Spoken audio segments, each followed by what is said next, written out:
It's really not good. I feel bad for people who lose their jobs in any line of work, whether it's somebody in manufacturing, whether it's somebody in retail, whether it's somebody who is at a restaurant, somebody in radio, somebody in finance, anybody, anywhere that loses a job. A goalie who gives up the game-winning goal last night to Canada. Yes, exactly. I feel bad for even professional athletes who lose their jobs.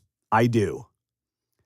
But my goodness, have you ever seen an overreaction and an over-coverage of a story like we have seen over the last 12 to 24 hours here in Kansas City when it comes to 60 IRS employees losing their jobs, maybe upwards of 100, and it might be hundreds more. It's entirely possible. But we have about 30,000 federal workers in the Kansas City area. And even if 1,000 people end up losing their jobs in the Kansas City area who work for the federal government because of DOGE, that will be about a 3% reduction in the workforce. You've probably been in a company where there's been a 3%, a 5%, maybe a 10% reduction in the workforce. You've been a part of that. Most of us have seen it firsthand. And you know what we don't do? Go around crying about it. Looking around for you might do it personally. You might realize there are issues that come with it. But man, would you ever expect the media to cover this the way they're covering this IRS story in Kansas City? My goodness. So, yesterday, the news comes down that 60 employees were let go. Those were the initial numbers. Then it got up to about 100 people that were let go from the IRS here in Kansas City. This, of course, coming with Donald Trump, Elon Musk, DOGE, looking to reduce the national workforce because we're running $2 trillion deficits. We don't have the money to pay these people. We've got to get our house in order, and difficult decisions have to be made.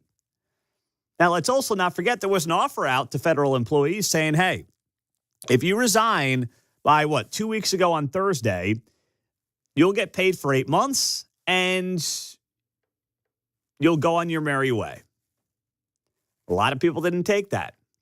A lot of unions that represent federal workers told them not to take it. The unions told these people, don't worry, we'll take care of you. It's going to be okay. We're going to fight this. We're going to sue over this. Don't you worry one bit. And some people actually bought that hook, line, and sinker. That was a mistake. Layoffs were going to come. Layoffs needed to come. The government could not continue on as one of the great job growers in the nation because the government cannot function without a strong private sector. And we don't have that. We have not had that for the last few years. But over the last 4 years, what you saw was every single month we read you jobs reports. And what happened? We would talk about how the top 3 job creators in a given month oftentimes included the government. The government was goosing these jobs numbers that look so good.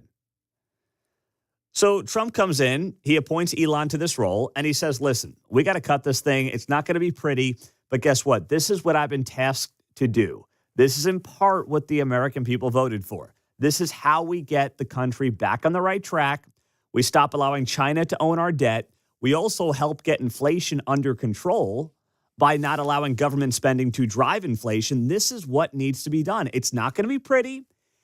We know the media is going to attack us, but it is the right thing to do for the country. I understand there are dozens of people in Kansas City out of work today, but with all due respect, welcome to the real world. What's more disappointing to me is not that these individuals who lost their jobs are upset about it. Anybody is allowed to be upset about losing a job. That's human nature. I have sympathy for anybody in that situation. It's the way that media outlets in this town are covering this thing that is just mind-numbingly dumb to me because they've made cuts as well. Most Kansas City media outlets in the last few years in particular have had to make cuts. Why? Because the media landscape is rapidly changing. But suddenly somebody else, the IRS, the federal government, is making cuts. And my gosh, you would think the world is coming to an end. Now at noon, dozens of local IRS workers were let go this morning. These are families right here in our community. Hundreds more are expected to be fired as we move through the afternoon. Families right here in our community.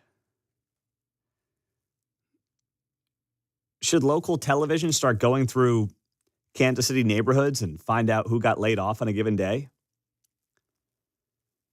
I mean, they make it sound so dramatic. Yeah, it stinks. It does. I really do feel, I know some of you are going to sit there and say, you don't feel, I do feel bad. I'm a human being. I've seen people get laid off in multiple jobs. And absolutely you feel for them. But I'm not going to overreact to this thing, especially when this is what has to happen for the country to maintain its greatness for decades and, frankly, God willing, centuries to come. Okay? And one thing we're learning about a lot of these bureaucracies is that their technology absolutely stinks. Their technology is years behind where it needs to be. And technology does allow most businesses to run a more efficient workforce. And if you don't have that technology up to snuff, well, then, yeah, it's all about how many people can I hire. It doesn't need to be that way. Private industry is advancing itself all the time to stay ahead of the technological trends. Because if not, their competitors are going to clean their clocks, right? That's how it goes. So yesterday, you had a lot of reporting on this from local television. And here is some of what you heard yesterday. Let's roll. Let's do Shannon Ellis, union head for the IRS on KCTV5. We're already understaffed and underfunded, have been for 15 years. And, so we're already in very much need of all the employees that are on campus. And for this to happen right before tax season is just unacceptable. I've been hearing that a lot, too. Oh, right before tax season, your refund's going to get delayed. Maybe it will. Maybe it won't. Any later than normal? A lot of people are saying, how much later can it be? Right? And let's not forget, too, the way that conversation gets framed is under this guise of like, well, that money the government kicks back to you might come late. You mean it's my money that they borrowed interest-free that now they're giving back to me? The ideal situation when you do your taxes is that you don't get anything back. You break even. If you get a big tax refund, do you realize what a sucker move that is? You basically lent your money to the government at 0% interest for the last 12 months. That's what happens when you get back a big refund. And your dollars are worth less than they were 1 year ago because of inflation. You've literally given them your money to borrow it interest free. And now they're kind enough, air quotes, to give you some of that back. No, stop acting like you owe these people anything. Okay? They work for you. They work at the behest of you, the citizen of the country, who for far too long has been treated like a second-class citizen on behalf of the bureaucracy, which continues to grow and grow and grow. And thank goodness that is coming to an end.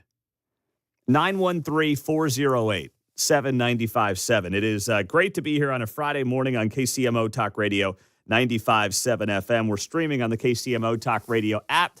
And a big old happy birthday to John Anthony, rolling into another year. Well done, my friend. You made it. I was told there would be cake.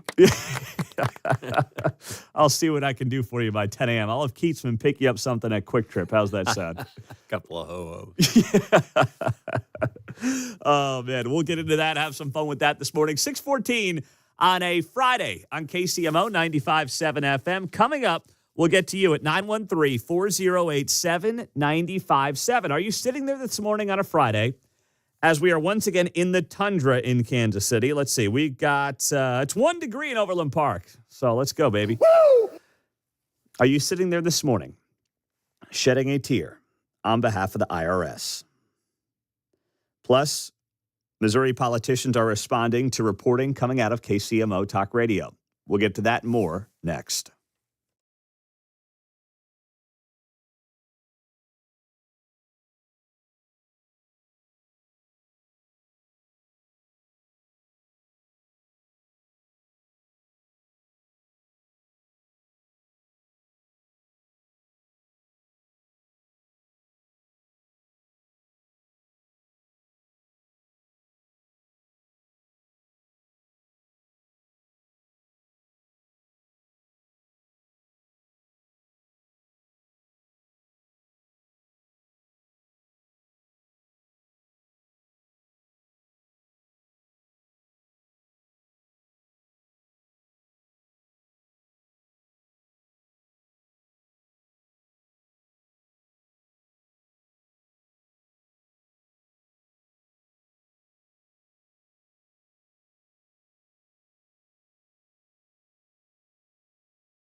On Friday's Guy Benson show from New York City, Paul Morrow, former NYPD, will be here. Charlie Hurt, co-host of Fox and Friends Weekend, will be in the house as well. Coming up at 2 o'clock on KCMO. Mid-20s. I'm putting on my Speedo. That's what I'm doing today. Good morning. Or I'm doing that for John for his birthday. How are you? It's great to be here on 95.7 FM. KCMO Talk Radio. So this radio station had 3 stories that broke yesterday that did not get anywhere in local news. We told you, and I broke the story to start the show yesterday, around a lawsuit that is about to be dropped from Jackson County lawmakers against County Executive Frank White as they try to, I believe, get the county executive to resign. The other story is what I told you about the World Cup. And that is that the Chiefs were supposed to begin construction on Arrowhead Stadium to remove seats for the World Cup next summer. And that construction was supposed to begin right after the AFC Championship game. It has not started because the Chiefs have asked for $14 million from KC 2026, which is like the World Cup organization that's putting together the whole show for next summer. And KC 2026 said, yeah, that's not happening. So now the Chiefs are like, all right, fine. We're not doing any construction. So there's a standoff going on right now between the Chiefs and KC 2026. So those 2 stories did not get reported anywhere else in Kansas City media yesterday. They were too busy having every reporter and their mother outside of the IRS building over 60 people losing their jobs. They went wall to wall on that. And then there was this story from Kevin Keatsman that also got a lot of attention yesterday, where he shared what he knew and what he knows about the future of the Kansas City Chiefs potentially going to Kansas. Let's roll what Kevin Keatsman had to say yesterday here on 95.7 FM. I can't speak for Clark Hunt, but my source, 2 hours after Mike Brown yesterday told me nothing's going on in Kansas, I had a source reach out and contact me that I've known for a long time. He's a developer. And he said, well, let me tell you something, Kevin. The Chiefs have contracts on 5 different pieces of land in Kansas. The options on those expire at the end of March. If they want to continue the options on those pieces of land, they have to pay millions and millions of dollars after March 31st to keep those exclusive options. There's not public record because the Chiefs are a private company and they're doing business with private people that own land. They've come to agreement with these people that we want to have the right to purchase this land by March 31st of 2025. This was months and months and months ago. The main tract of land is on the northeast corner of I-70 and I-435 at what we know as the Legends in KCK. That's where Mark Donovan, the Chiefs president, wants to build a new stadium that will be able to close when it's as cold as it is right now. And CONCACAF could have moved across the street last night and played in there and host a Super Bowl, which will be a slam dunk guarantee for the Chiefs if they promise a new stadium. The Super Bowl will come to Kansas City and a gazillion other events, and it will be the biggest tax revenue driver you've ever seen at the Legends. That's where they want to do that. They have other pieces of land in Kansas where they want to build their practice facility and or their corporate offices. The pure goal, the pure money play, is 3 pieces of land in Kansas, all receiving Star Bond money in 3 different locations where they can develop around 3 different things, and the sales tax revenue will pay for 70% of all 3 locations. It's buying land. It's real estate, folks. And it's a new stadium for a world championship football team. A world-class facility. It's a great plan. I don't know why the state of Kansas would give them the Star Bonds on a corporate office building somewhere, but they would definitely do it for the stadium, and they might do it for the practice facility. That was Kevin Keatsman, 10 a.m. every weekday right here on KCMO. That's why you want to be listening to him every weekday at 10 a.m. here on KCMO. And he will join us to wrap up the show today at about 9:50. So that news also was our third big story of the day yesterday that did not get any other local media attention, but you heard it here on 95.7. And that got the attention of politicians in Missouri, including Missouri Speaker of the House, Jon Patterson, who's from Lee's Summit. He's a Republican. He will be here at 7 o'clock this morning. And he responded to this story yesterday. And he said, quote, "The time is running out. I think it's time for a plan and, of course, action. And I do want to reiterate, I do think this is going to be something that has to happen in the county first and then the state." That's the quote from Jon Patterson, Missouri Speaker of the House, to the Kansas City Star. And he's right about that. But here's the problem. The county has an executive who is just sitting there doing absolutely nothing. I mean, Frank White is totally checked out. His staff is running the show. They don't get along with the legislature. They don't even have a budget for 2025. That's what the lawsuit's about. That's likely to be filed here in the days or weeks ahead. They are right now running a county without a budget for the current year. We are 2 months into the year, and there's no budget for Jackson County. You think they're going to have a sports stadium anytime soon and figure that out? Especially when the guy in charge was lobbying against the stadium project down at the Crossroads for the Royals last year ahead of that vote. Now, listen, that location had a lot of issues, right? And I highlighted those issues. I thought it was a bad place for the Royals to play baseball. I thought the plans were slapped together. But this is where there's really no love lost between Frank White and both of these teams, the Royals and the Chiefs. Now, to Kevin's point, and to what Kevin's hearing, what I heard subsequently from people on the Missouri side who are on the legal end of this is that the Star bonds can only be used for a stadium. So if the Chiefs want to take corporate headquarters, practice facilities, things like that, I mean, they can do whatever they want, but they're not getting Star bonds for those things. And frankly, the state shouldn't give up Star bonds for those things. There's no revenue driver for the most part. I mean, it's not like a team where you're bringing 80,000 people there at least 10 times a year.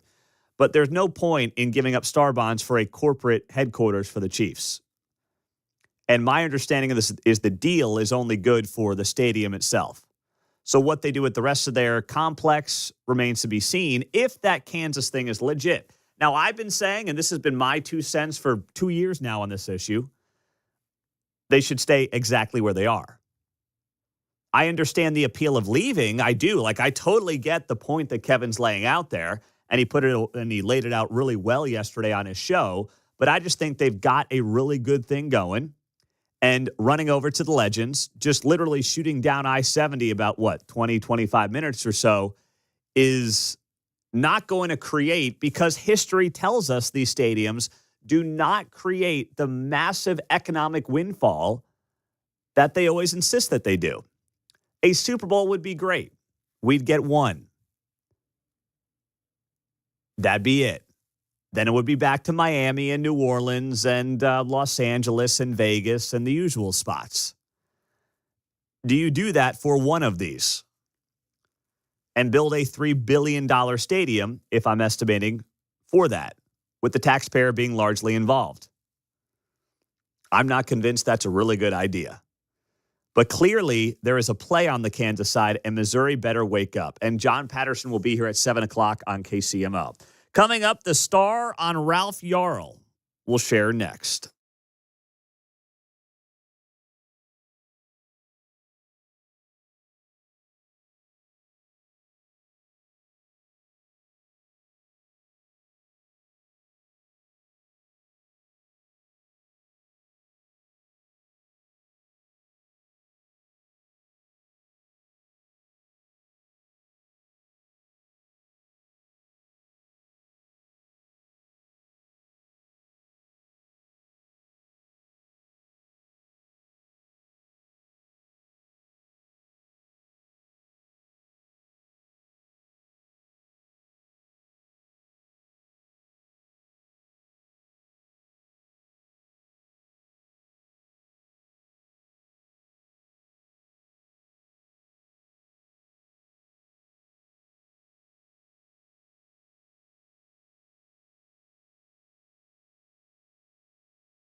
If it's happening in KCMO, it's on KCMO 95.7 FM. Here's Pete Mundo. Shocking news came down this week when Andrew Lester died at 86 years old. Andrew Lester is the man who shot Ralph Yarl, a teenager who accidentally showed up at his front door back in April of 2023. And it was a story that got worldwide attention because of the racial components of Andrew Lester being an 80-plus-year-old white man and Ralph Yarl being a black teenager. It was a made-for-the-media kind of a story, despite the fact that it appears to be a tragedy all around. These two guys obviously didn't know each other. Ralph Yarl was going to pick up his brother, and he went to the wrong street up in the Northland. And Andrew Lester had recently lost his wife. He was 84 years old, apparently, depending on, what you believe.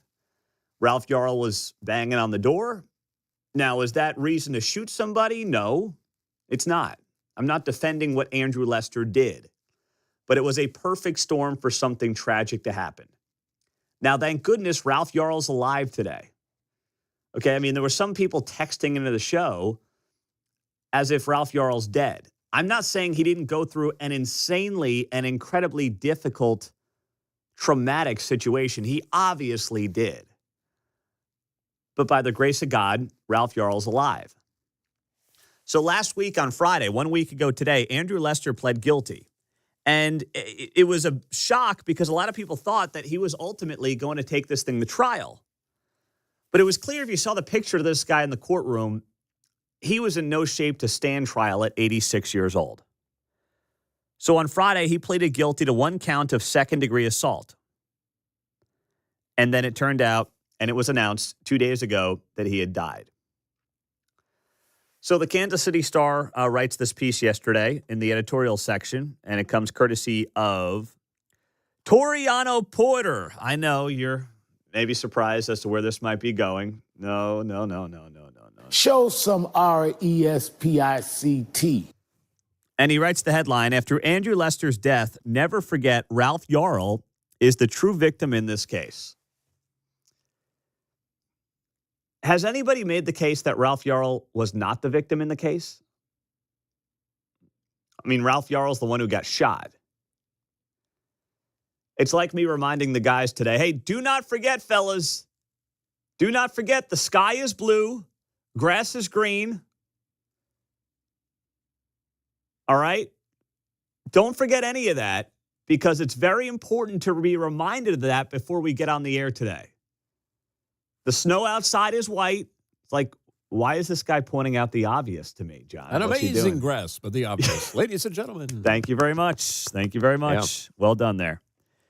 So I start reading through the piece, and I'm thinking to myself, okay, what's the purpose of this? We all know that Ralph Yarl got shot in the head.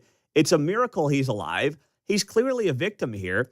No one's making Andrew Lester out to be a victim, but what I will say is that he's not the racist that they've made him out to be. Or let me rephrase that. It's not that he's not a racist. I don't know if he's a racist. I don't know what is in or was in Andrew Lester's heart. What I do know is that pointing to this shooting as nothing but racial is insane. And the only evidence we have that Andrew Lester might have some bad racial feelings in his body is his grandson going on the news and saying, he used to watch Fox News. Oh, so that makes him a racist?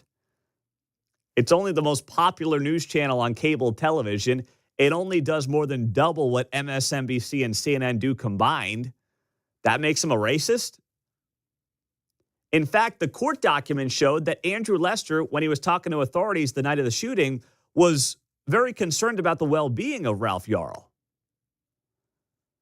And the notion that he was like some vigilante going through his neighborhood trying to hunt down a young boy of color, it's like, no, that's not what this story's about.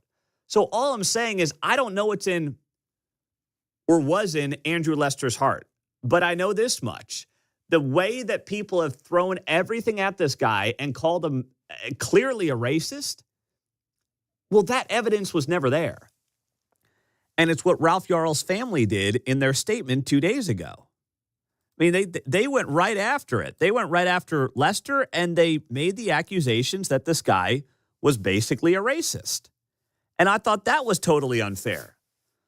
The Yarl family statement read, "The news of Andrew Lester's passing brings a mix of emotions, but it does not bring justice. One of the reasons we push for a speedy trial is to ensure the public would see that our society does not condone shooting an unarmed innocent child simply for ringing the wrong doorbell, especially when the child was targeted because of his skin color." That is so disingenuous on so many levels.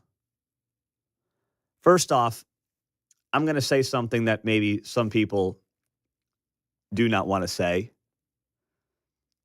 But if you really thought that this guy needed to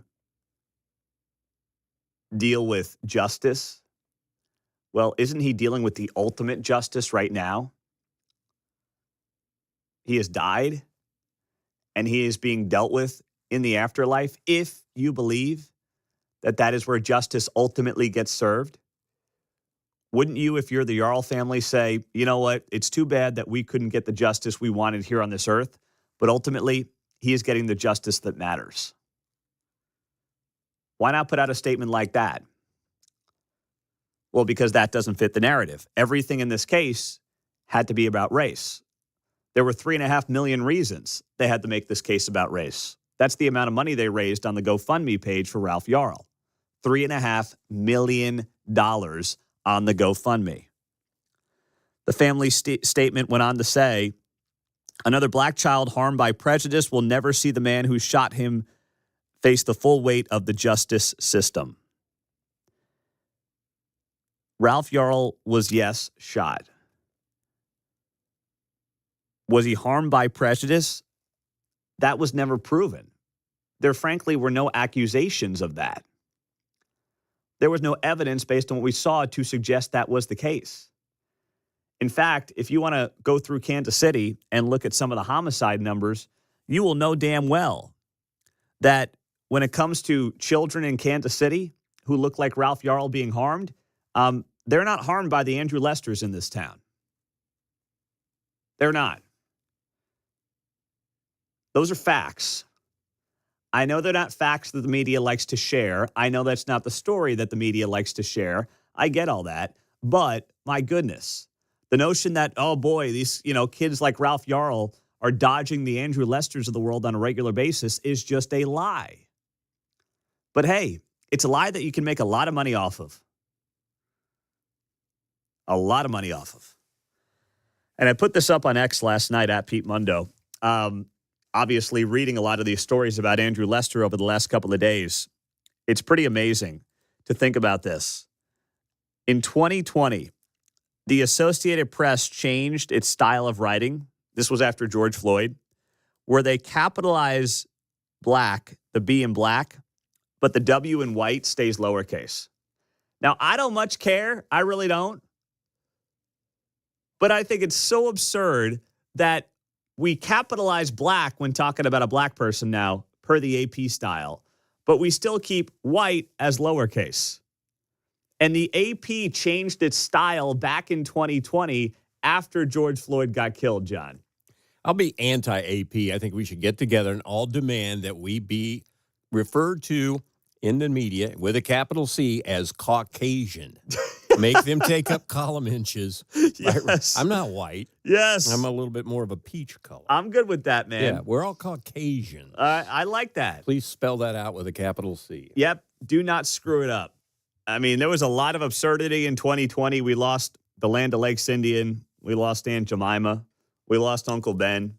All in the name of racial equity, which doesn't even make sense. But to capitalize B for black and keep white lowercase, it's like, can we just have this uniform across the board here, AP? But no. So now, like the Kansas City Star uses AP style writing, or as Mark Levin calls it, the Associated Depressed is what Levin does when he's screaming about the AP. So it's, yeah, they've earned that nickname from Mark Levin, who's on at 5 p.m. here on KCMO 95.7 FM. I haven't been able to trust the AP since they put Kansas at #1 in the preseason polls.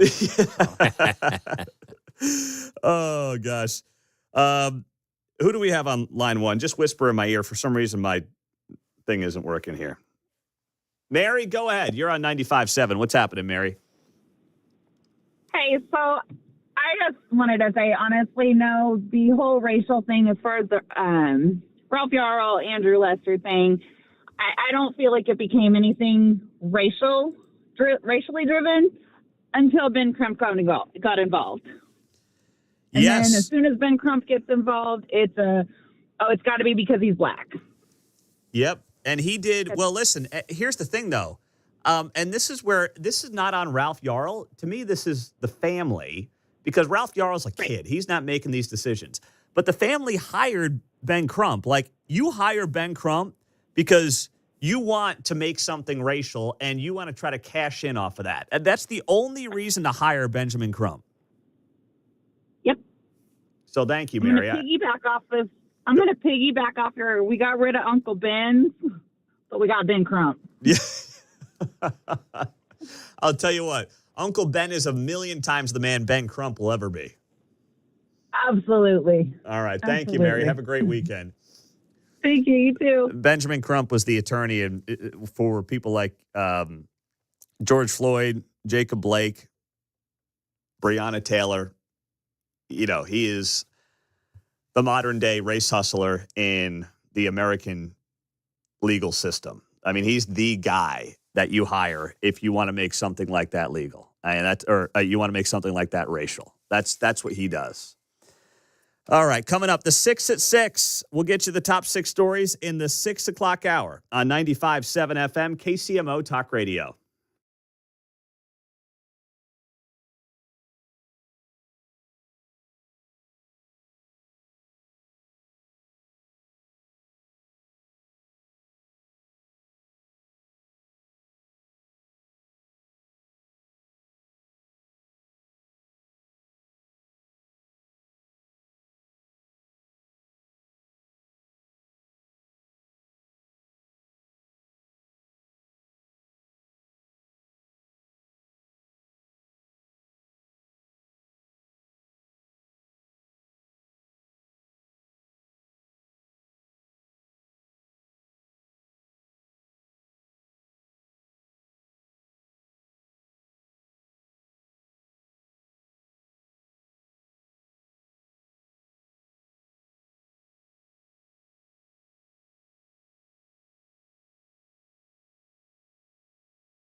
Hey, it's Kevin Keatsman. Stick around. I'm coming up at 10 o'clock right after Pete Mundo on KCMO 95.7 FM. 6:51. Good morning. Happy Friday. It is that time of the morning. Let's do it. It's time for the 6 at 6 on 95.7 KCMO Talk Radio. I never thought I would ever have this at the top of any list, but here we go. Number 1. I'm going to start with hockey. All right. I'm going to start with hockey. This Four Nations game where Team USA lost to Canada last night in overtime was actually fantastic theater. Now, they hyped it up a little bit more than they needed to, acting like this was the miracle on ice. It's like, guys, that was a bunch of college kids against the best players in the world 45 years ago. These are the best players in the world who happen to be parts of different countries playing each other in an exhibition game. So a little bit different, but still. This replaced NHL All-Star Weekend, this Four Nations hockey event that took place over the last week or so. And it ended last night in Boston, Massachusetts, with Team USA losing to Team Canada 3-2 in overtime. Connor McDavid scored at 8:18 of overtime to give Canada the win. And I put hockey on in our house last night for the first time in I don't know how long. It must have been since the Olympics 3 years ago. I don't watch hockey. Hockey's a fun sport in person, but like I don't watch hockey. Even my girls were like, "Oh, so this is hockey." They were kind of like watching the introductions, kind of into it, and they were intrigued by the whole thing. They were most fascinated by the kids. There were kids. Did you see this, Mark? Were you watching this? I missed the intro. Oh, the intro, they had like, during the introductions, I don't know if it were the children of the players, but there were like little boys next to the players during introductions, John. Usually those are mascots that are selected somehow, different ways. Maybe. I don't know what they were, but they were like, 6, 7, 8-year-old kids. So maybe they were the kids of the players. I don't know, but they were into it. And while it didn't work out our way, the NHL did a great job putting on this event. Heck, Trump gave a little speech to the team before they went out there on the ice. You had Trudeau getting into it as well. He sent a message after the game on X. He said, "You can't take our country and you can't take our game." That was Trudeau on X. All right, buddy. Easy does it now. He's a troubled guy. Easy does it. All right, Governor Trudeau. But anyway, turned out to be a pretty cool event that the NHL put on, and I think they got something to work with there. Number 2. Number 2 for the 6 at 6. I'll just keep it with the sports theme for right now, but Major League Baseball and ESPN have mutually agreed to opt out of the final 3 years of their TV deal. In a letter to owners, Major League Baseball saying, "We do not think it's beneficial for us to accept a smaller deal to remain on a shrinking platform." Oh, man. What a shot at ESPN. That has certainly fallen off bigly since the days of The Big Show. Dan Patrick, Kenny Mayne, Stuart Scott. That was the heyday. Chris Berman. Back. The heyday for ESPN. And it is a shell of what it used to be. And Major League Baseball said, we'll find a different TV partner. And good for them. I hope a lot of the sports around the country do not just acquiesce to ESPN. I think college football should move away from ESPN. ESPN is trying to destroy college football. So this was welcomed when I saw this news. And maybe now they can figure out how to get teams like the Royals back on local television as well, because baseball has a lot of issues on its hands. Elsewhere, let's continue. Number 3. All right. You may be getting text messages on the Kansas side of the state line saying your vehicle has an unpaid toll invoice. Have you gotten these? I've gotten them, and my wife has gotten them as well. I got one, and my mom in Arizona got one yesterday. She has a 913? Talking to a friend yesterday who claimed the same thing. Yeah. These are all over the state of Kansas. They are scam text messages. Do not click on the link. Do not reply. Do not do anything with it. But if you have gotten this text message, or if you haven't, you may get it, saying that you have an unpaid toll invoice.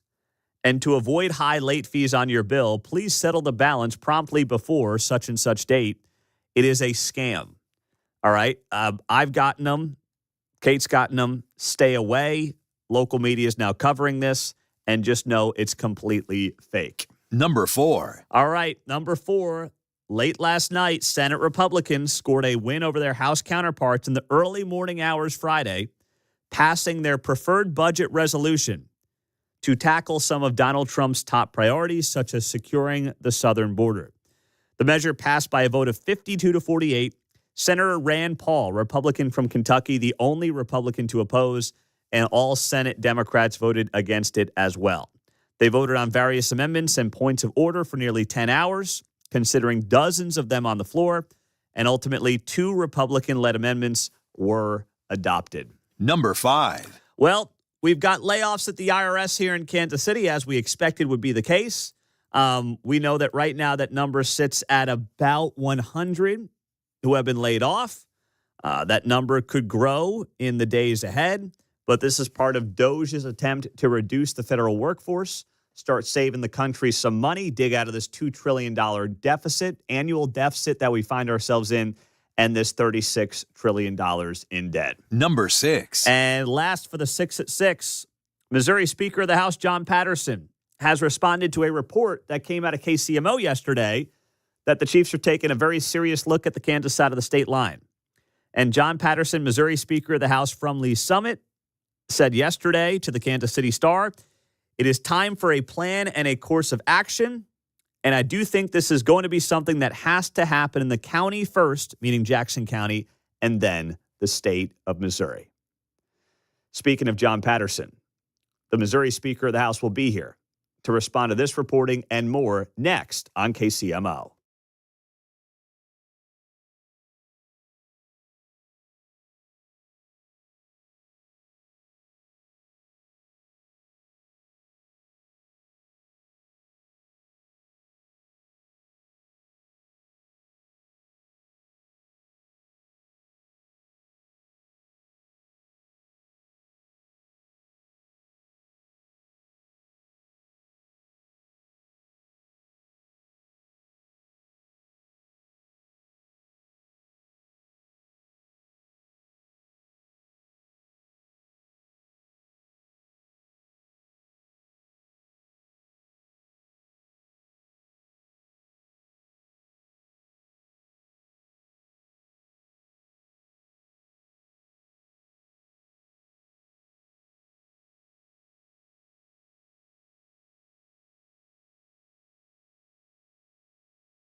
Well, the legislative session's underway in Missouri, but back here in Kansas City, one of the biggest things that is being watched is whether or not the state is going to play some role in the Royals and the Chiefs potentially staying in the state of Missouri. We know that Kansas has this star bond deal on the table. We know there is a push for the Kansas side of the state line to try to steal one or both of these two teams. Politicians on that side of the state line have said as much on this show. And we also know yesterday that our colleague Kevin Keatsman, who's on at 10 a.m. on KCMO, reported that there is a push internally from some on the Chiefs, including President Mark Donovan, to move to the Kansas side of the state line. So here's the Missouri Speaker of the House, Jon Patterson. He's on 95.7 FM KCMO, streaming on the app, of course, after his comments yesterday saying time is running out. He told the media as well, I think it's time for a plan and a course of action. I do want to reiterate, I do think this is going to be something that has to happen in the county first and then the state. So Jon Patterson joins us. Mr. Speaker, we appreciate the time as always. Thanks for being here. So what does that mean? When you say it has to happen in the county first and then the state, does that mean that the state is not going to potentially do anything until the county figures out what it's willing to do? Yes, I think, well, Pete, great to be with you as always. It does mean that, and I said this yesterday, if we're trying to build a house, which is keeping the Chiefs at Arrowhead, we have to have a foundation, we have to have walls, we have to have a roof. Those are all things you would do when you're building a house, right? And then you think about windows and curtains and those kind of things. So I liken the sales tax at the county level as the foundation and the walls and the roof, and then the windows and the curtains, that would be the state. Okay, so you guys, so that would imply then that there's no way if the state were to kick in anything, it would be more than what the county has to theoretically offer through a, let's say, sales tax extension. I can't see a world where the state is providing more funding for the stadium than the county. This is really a county first proposition, and I think that would be the lion's share of the funding. I think it generates $55 million a year. I don't think there's anything at the state level where we could come up with $55 million a year. So again, it just really we have to know that the county and its leadership are on board, and then I think we would go to the state and see what we have out there. Now, you are probably following what's happening back here. I mean, you are a Jackson County resident being at a Lee's Summit, so you know the drama that exists with the county legislature. I mean, they're potentially on the verge of suing the county executive. So with all that drama as the backdrop, I mean, how much confidence do you have in the county getting anything done on this front in the near term? Well, I can't say that confidence is high, but I feel like some of the legislators that have gotten to know Manny Abarca and Sean Smith and Duran, I do think that they would like to keep the teams here in Jackson County, and I think they're working hard at it. I think there is obviously some sort of disconnect between some of the legislators and the county executive, and that's the cause of a lot of all this. But I think part of the county legislature does want to see this happen, and that's why we invited them down next week to meet with the Senate leadership, House leadership, and the governor. I mean, that's how seriously we're taking this. I think it's crunch time, and we're going to meet, and we just have to have an understanding of what the plan is going forward. Now, was Frank White invited down next week? Not for this meeting, but Frank White, the county executive, is always welcome to meet with me, Senate leadership, and I know the governor would be happy to meet with him. And I would do it in Jefferson City. I would do it here in Jackson County. He plays a large part in all this, and so I would never turn down a meeting with Frank White. But next week, it's just going to be with some of the leadership in the county legislature. But it seems like Frank's the big impediment here, where he's really not wanting to or willing to do much. I mean, no one's really heard from him or seen him, quite frankly, in quite some time. So my question would be, what's the point in having the legislature down there when the problem as to why this isn't moving anywhere is apparently the executive? Yeah, that's a good point. I think we have to start somewhere, though. We have to have some of the legislators on board, and then hopefully they can get their issues with the county executive worked out. I'm not optimistic about that. I think there are some serious problems there. And then, of course, I think people are talking about taking some other measures. But I think if we can start to get some of the legislators on board and then work on some of the others and then work on the county executive and make them understand this has to be done or we will lose the teams. Yeah. I mean, I'm hopeful that things would change. It just feels to me, to use your housing analogy, that, you guys are the curtains, the county may be the foundation, but if Frank White's the contractor and the contractor doesn't show up to do the job, then why are we even talking about the foundation and the curtains? So is there anything that suggests, that you can get this executive on board? I mean, have you reached out? Has anybody at the state level, the governor's office, reached out and tried to figure out what's going on there? I haven't met with Frank. I haven't seen recently, but I think what we'll do is we'll talk with the legislators, make sure that they get what we're trying to do, and then probably reach out to the county executive and see if we can't get him on board as well. And that fracture between the legislators, some of the legislators and Frank it's very disappointing. And I think if we could get that fixed, this would be possible. Okay. Jon Patterson, Missouri Speaker of the House, is here on KCMO. What about any conversations with the teams themselves? Have you had any meetings or do you have any planned with representatives from the Royals and or the Chiefs?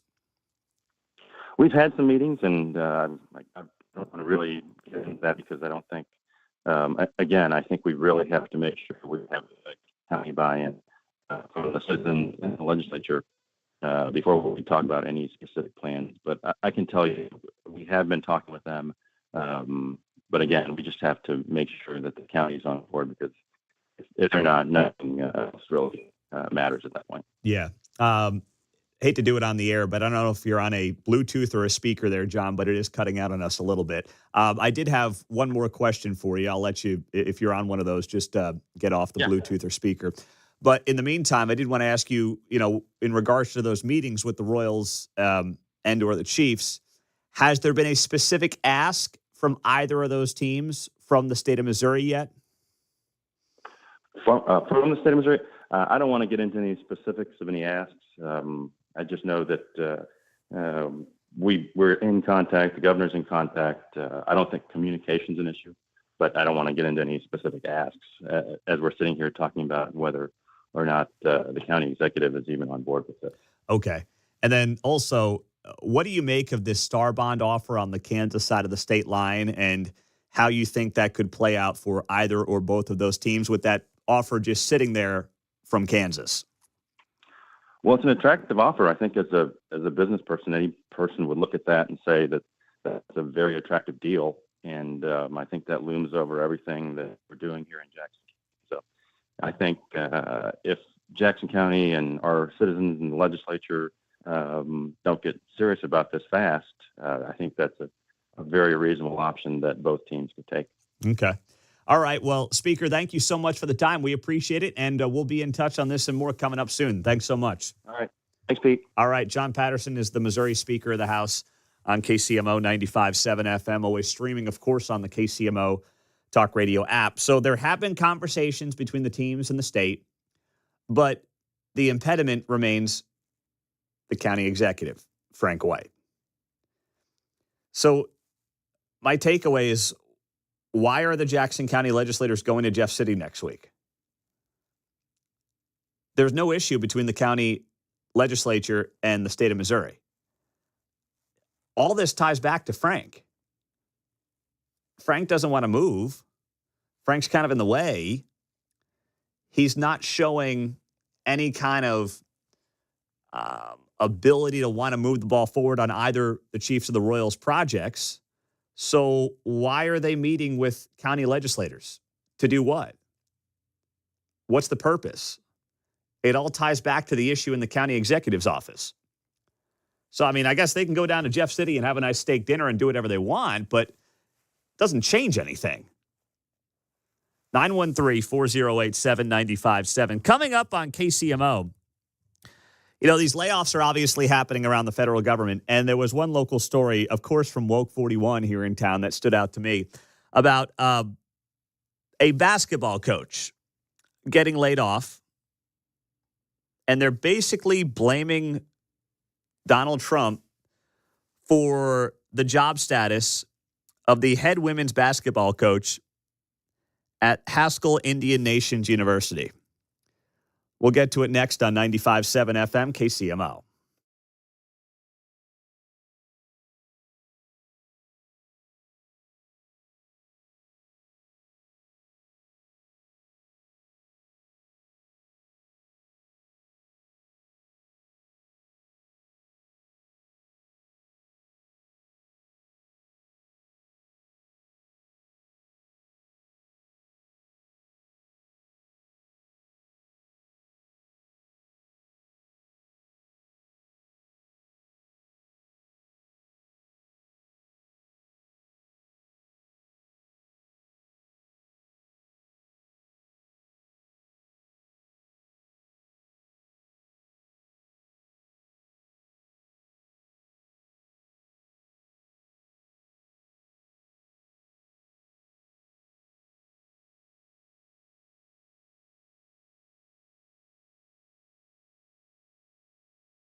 Hey, it's Dan Bongino. You're listening to Pete Mundo on KCMO Talk Radio, now on FM at 95.7.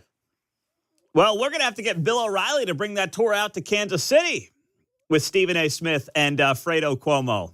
That would be outstanding. Next time we have Bill on, or I'll just send him a note here after the show, that he's got to bring that show out to KC if they knock it out of the park there on Long Island.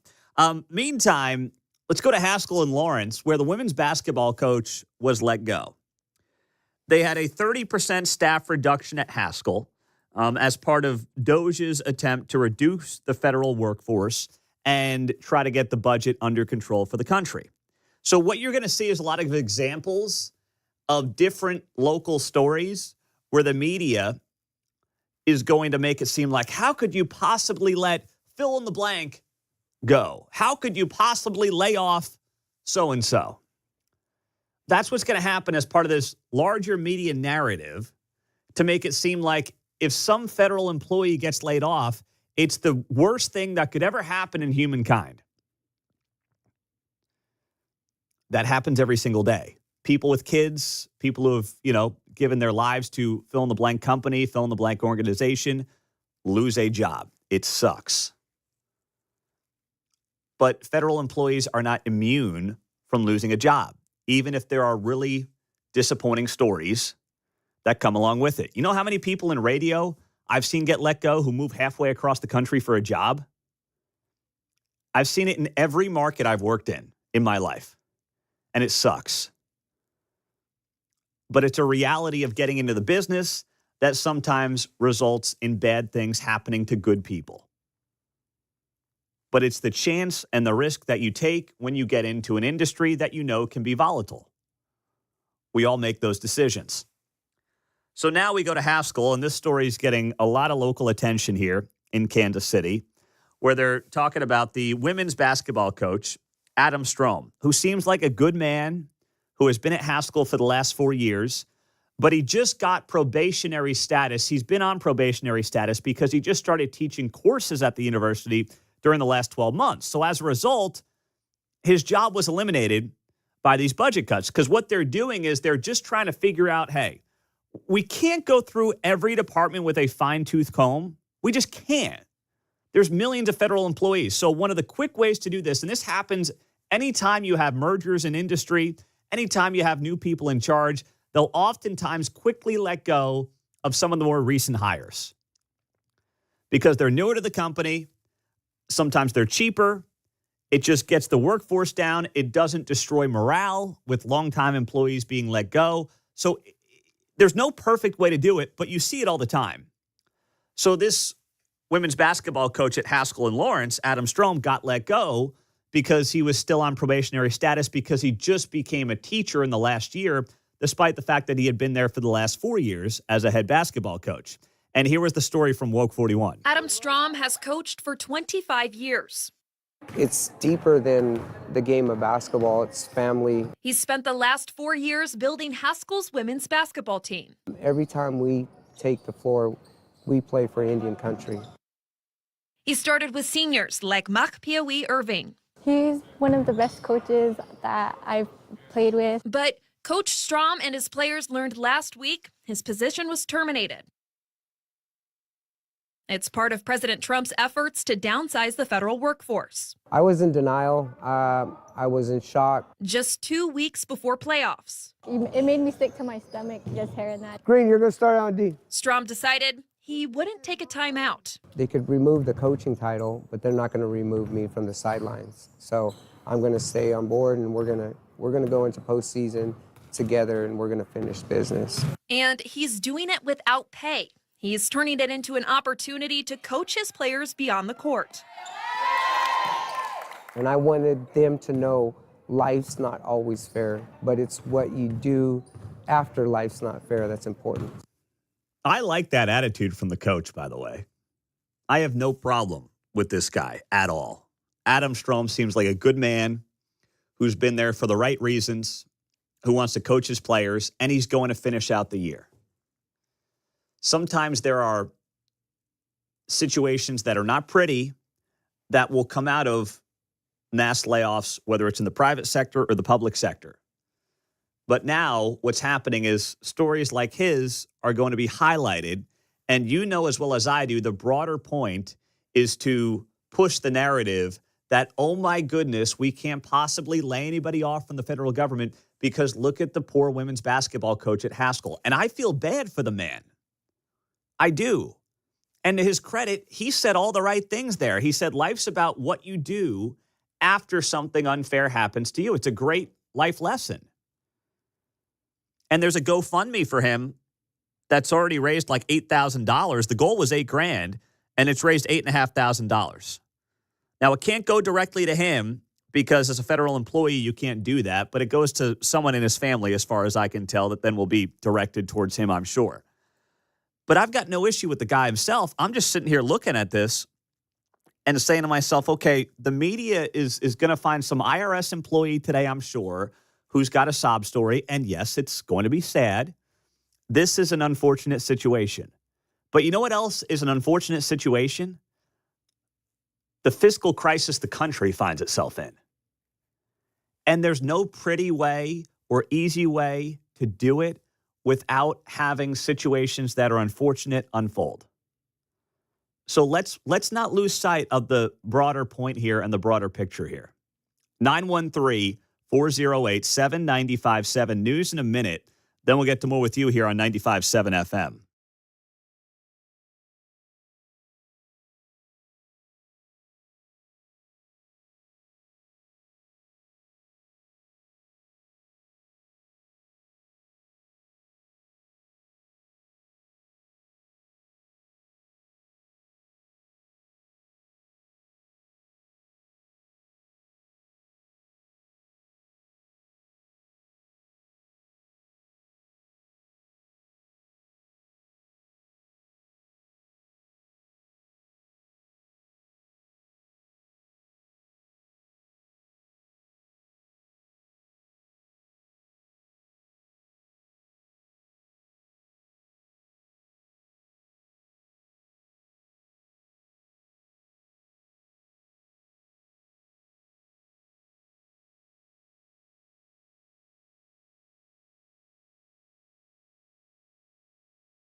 You're listening to Mundo in the Morning on KCMO Talk Radio, 95.7 FM.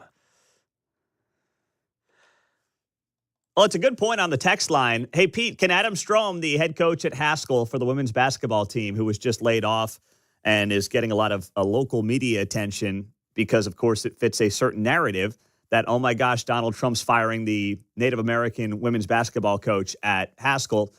Can he get an NIL deal? Fair point. I don't know how that works at that level of basketball. But I would say, hey, could he hook on with the KU women's basketball team? An assistant. You might make more money at KU as a women's assistant than being the head coach at Haskell. I'm just saying, I know it doesn't come with all the pride that you may get being the head coach at Haskell. I understand that to some degree, but in the end, you got to work, right? And if you're a really good women's basketball coach, he will find a job. And the only thing, or one of the few jobs that has you moving around more than media, is going to be coaching college sports. Those guys and gals are on the move every 2 to 3 years. That's part of what you sign up for. The idea that Bill Self stays somewhere for 20 years. Do you know how rare that is? I mean, when these guys are trying to work their way up the coaching ladder, I mean, you look especially at the college football level, they spend 15 to 20 years going from one job to another, bouncing around every other year. That's part of college coaching. You rarely see a guy hang around somewhere for more than half a decade. If he does, it's because he's got a great gig and he just wants to stay for as long as he possibly can, like a Bill Self. But it's very rare in college coaching that you get a job that you're in for an extended period of time. Because one of three things happen. One, you win, but then you wear out your welcome. Two, you're not good, you get fired. Three, you move. You go somewhere else that's better. Those are the three options when it comes to college coaches. So I feel for the guy. I really do. I feel for anybody who's losing their job right now. But the way that the media is building up these sob stories, like how could you fire the women's basketball coach at Haskell and Lawrence? It's very clear what the motivations are behind all of that. Very clear and evident what they're wanting to do, John. It kind of seems to me, but maybe I'm wrong, that maybe the school's allotted money and who or what gets let go is up to the school, not Elon. Well, thank you for bringing that up because we really don't have all the details behind okay, so this guy was on probation. He was a probationary employee. He's been there 4 years as the basketball coach, but he only became a teacher over the last 12 months. That seems a long time for probationary. After 4 years, I'd been going in after year two going, dude. Well, I don't know how he was compensated and why he just became a teacher in the last 12 months, and that's why he was technically in probation. Yeah, I see. And obviously what they're doing is they're getting rid of all the recent employees to try to just, whack this thing down as quickly as they can. Mm-hmm. But if this guy was that valuable and had technically been there for 4 years, you're telling me there's not a way to say, listen, Adam Strom, the women's basketball coach, who's also a teacher at Haskell, is highly valuable. Is there some way to work around this thing? Now, maybe there's not, right? Because if you start doing that, it's going to get very complicated. If every federal agency starts doing that. But a part of me does wonder that. Now, it's tough for Haskell as well. I looked this up during the break. You've got to be, I didn't know this, at least 1/4 total degree Indian blood, direct descendant of an enrolled member of a tribal eligible organization to make it into Haskell or to work for Haskell, in just looking at some of their standards here. So I guess Elizabeth Warren could not go. Is that how this... Elizabeth Warren does not qualify to work at Haskell?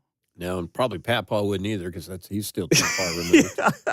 If she's 1,024th Native American, then her papa is what? 256th, something like that? Wouldn't her dad would be 1/500th and her You're papa? the finance guy. I'm here because I didn't want to do math. Yeah, I know. I'll keep. So maybe anyway, right. Elizabeth Warren's great grandpa might qualify for Haskell, if I've got that right.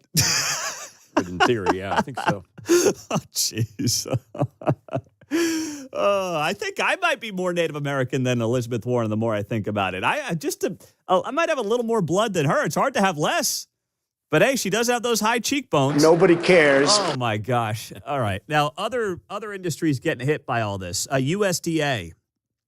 This story coming out of Woke 41 yesterday. I mean, Woke 41's done more to cover federal employees getting laid off than they've done anything else, as far as I can tell, in this town in quite some time. Roughly a dozen employees were let go this month at the National Bio and Agro Defense Facility in Manhattan as part of the ongoing reduction in the federal workforce. Okay, if you don't think this is a political angle from Woke 41, which is living up to its nickname here that I gave them years ago, I mean, they're handing me the content right now. 12 people get let go in Manhattan. And that is a story in Kansas City media. Why? Oh, because they're trying to make Trump look bad? 12 people let go in Manhattan. That happens. You could find half a dozen bars where they let 12 people go in a given night for not showing up to a shift. They're not writing about that, I promise you. The USDA described the facility as, quote, a national asset that will help protect the nation's agriculture, farmers, and citizens against the threat and potential impact of serious animal diseases. A USDA spokesperson confirmed Thursday to Woke 41 that roughly 12 positions were cut because they were probationary employees whose roles were primarily administrative and were not deemed essential to the functions of the lab. Oh, so like no scientists were let go. So people on the administrative side were the ones who were let go who had been there for, give or take, 12 months or less. Yeah, that stinks. But my goodness, this has to happen. You're not a protected class of worker here. Okay, get over it. Let's move on. Let's find new jobs. Administrative assistants can apply to a lot of different industries. They cross a lot of different industries. And God willing, each one of them will find a new gig. But why is Channel 41 covering a story of 12 people fired in Manhattan who were admin assistants unless there's a political angle for them here? Spokesperson for Jerry Moran, U.S. Senator, acknowledged a request for comment Wednesday and said the senator's office was looking into it. Okay, don't waste too much time on this, Jerry, okay? I mean, come on, Jerry. Come on, Jerry. Jerry! Stay busy on the things that matter, Jerry, okay? I don't need you spending time on getting comments to Woke 41 about 12 people in Manhattan letting go from administrative roles, okay, Jerry? All right, easy does it. How dare you? Oh, thank you, Jerry. 913-408-7957 is our studio line and our text line on KCMO Talk Radio 95.7 FM. We're always streaming on the KCMO Talk Radio app. It is John Anthony's birthday this morning, so if you're going to call up the show, all I ask is that you wish John. Don't call him just to wish him a happy birthday, please. Then he's going to get ornery and he's going to get annoyed at me for saying this. But if you call the show to add something to the show, please do wish John a happy birthday. That will get you to the front of the line this morning. And it's a big one for him. It's the big 6'5". So now he's fielding a bunch of calls, and now he's going to yell at me during the break. Did you get him anything for his birthday there, Mark? I kind of forgot, to be honest. Give him a pat on the back here. A pat on the back. Should we get him a double Big Mac? His doctor allows. Yeah. I'm not sure the heart doctor would be cool with that after his quadruple bypass a couple of years ago, but hey. Anyway, coming up next on KCMO, you're going to hear from somebody who was at the White House where Tiger Woods was hanging out yesterday. You had Donald Trump celebrating Black History Month. Sage Steele was there as well. And, there was something that really stood out to me as I was watching this event yesterday. I'll get to, and we'll hear from somebody who was there on the scene next on 95.7 FM.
On Friday's Guy Benson Show from New York City, Paul Morrow, former NYPD, will be here. Charlie Hurt, co-host of Fox and Friends Weekend, will be in the house as well. Coming up at 2 o'clock on KCMO. What a show yesterday at the White House. Donald Trump celebrating Black History Month. This was supposed to happen last week, but the weather pushed it back a week. And last week we had in Johnny Calloway, who is a YouTube influencer here in Kansas City. Grew up on the east side, still lives in Kansas City, Missouri proper. He's got tens of thousands of subscribers on his YouTube channel. He's going to join us in a few minutes because he was at the White House yesterday. But Trump put on quite a show. Tiger Woods was the star of the show. And here's a great moment where the crowd starts chanting for Tiger Woods, who's standing there next to President Trump. Is there anybody like our Tiger? How are you? Hey, our Tiger. Great. Would you want to just say a couple of words, Tiger? He doesn't. He's much more comfortable. Tiger, Tiger. Trump, Tiger, Tiger. Hey, it's an honor to be here. It's an honor to be here with you, Mr. President, and to be honored here with all of you. Thank you so much.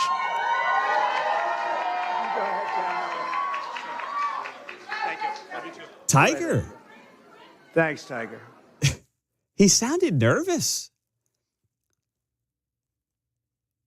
He got caught up over his words there for a second, Tiger Woods. How about that? Here's a guy who has been in some of the most pressure-packed situations. And no, I'm not talking about when his wife was chasing him outside the house with a golf club. I'm talking about when he's been on the course. He's been in some of the most pressure-packed situations in American sports history. And if you didn't see it, Tiger's like, no, don't come to me. Then Trump's like, get up here, Tiger. Come on, Tiger. And Tiger takes the podium for like 10 seconds, makes those comments, then goes back to the corner. And I saw some criticism yesterday. People being like, the haters, Tiger's not even black. No, he's not even really black. You want to play that game? Please. You want to play? I'm going to say it. You want to play that game? Barack Obama? Anybody? You really want to go there? You want to talk about who's like truly black? I consider Obama to be the first black president. I have no problem doing that. But let's be clear, his father was born in Kenya, his mother's white. So Tiger Woods is like 1/8 African American. But you can't do the song and dance of like deciding who's black based on which president they support, based on which political party they support, based on how black they really are. Because if you're going to do that thing of like Tiger Woods isn't really black, then look in the mirror about how you view Barack Obama. I'm just saying it. I'll give Obama credit. Fine, first black president, all good. I'm good with that. But I also think that Tiger Woods can be at a Black History Month event.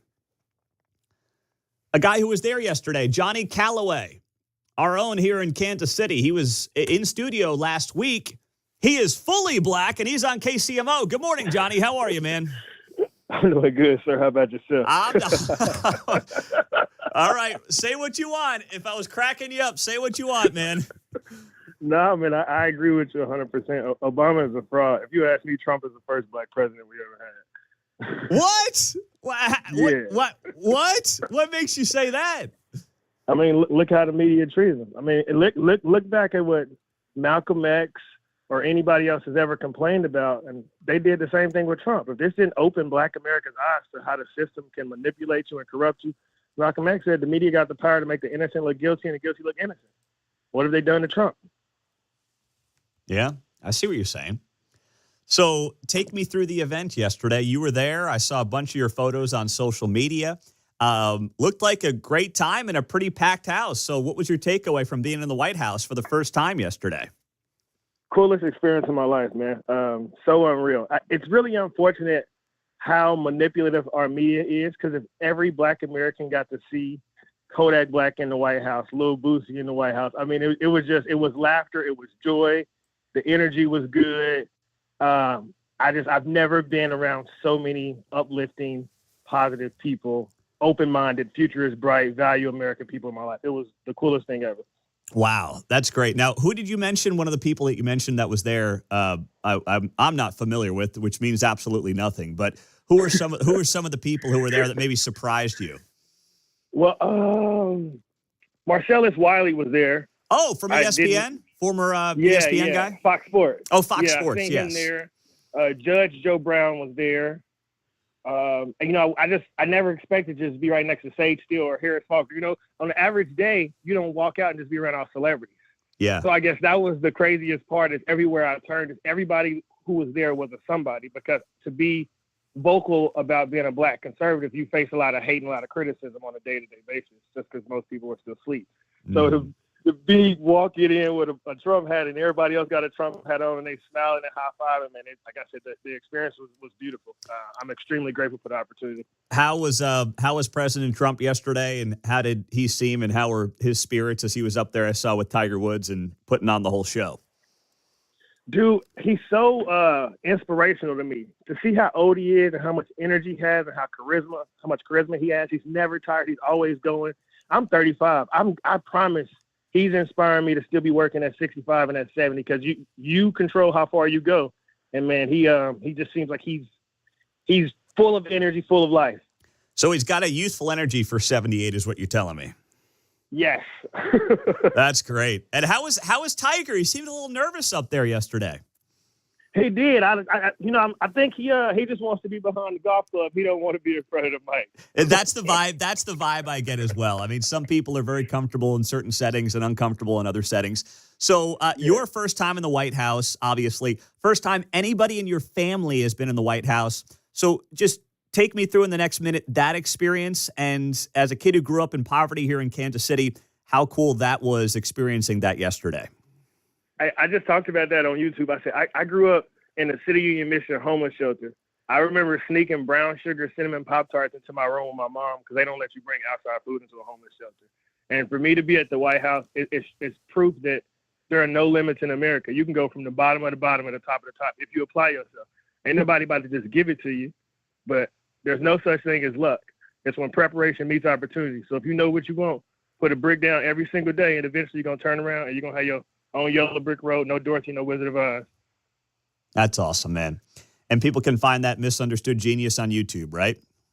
Yes, sir. All right, man. Hey, thanks for checking in, Johnny. Are you back in KC, or are you coming back today? Oh, I'm back in KC. I got back last night because I play basketball every Friday at Hy-Vee Arena. That's Pick right. up KC, and I had to see my guys. That's right. That's right, man. Hey, ball is life. Love that. Love that for you. And we appreciate you hopping on and sharing the story. No problem, sir. You have a great day. God bless you, and God bless all your listeners. Thank you very much. Johnny Callaway on KCMO right here in Kansas City. He's built a massive YouTube following at Misunderstood Genius. He was at the White House yesterday to celebrate Black History Month. Coming up on KCMO Talk Radio, Mayor Lucas, is he making a 2028 endorsement this morning on social media? We'll share it next.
We got a Kansas City freeze out. 8:05 on John Anthony's birthday on KCMO 95.7 FM. It's 4 degrees in Corporate Woods, but you know what? This might be the end of winter here.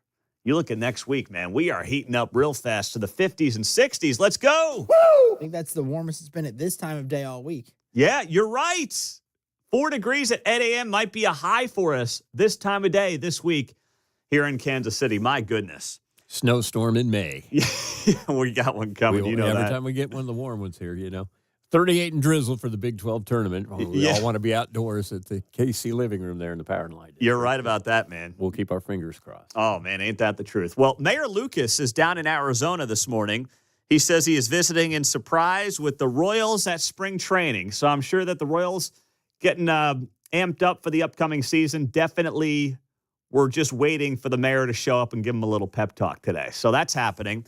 And the mayor did put up on his social media this morning, not an endorsement, but maybe an endorsement as they try to already look ahead to 2028. Mayor Lucas writing last hour on X, it's way too early for 2028 presidential endorsements, but today I learned Pennsylvania Governor Josh Shapiro was born in Kansas City, Missouri. That's a huge percentage of what I need to hear. He then added, by the way, the post is about him being born in KCMO, like many of us. It's not a real endorsement, but sharing a random fact. I love knowing that important people were born here. I guess the mayor's not running? I thought he might try to go be the next Mayor Pete. Mayor Pete came out of nowhere, ran for president, and obviously made a name for himself. Now, apparently, he might run for U.S. Senate in Michigan, even though he's not from there, and hasn't lived there until like a year ago. I mean, it's amazing. The guy can just bounce from government job to government job and never actually prove himself as being competent in any of these positions, but that's usually how it works for a lot of these folks. I thought Mayor Lucas might say, screw it. If Mayor Pete can become Mayor Pete, why can't Mayor Q become Aldi Brand Obama, which he calls himself on his social media, and make a run for it? It's not crazy. Some of you say it's crazy. I don't think it's crazy. I don't.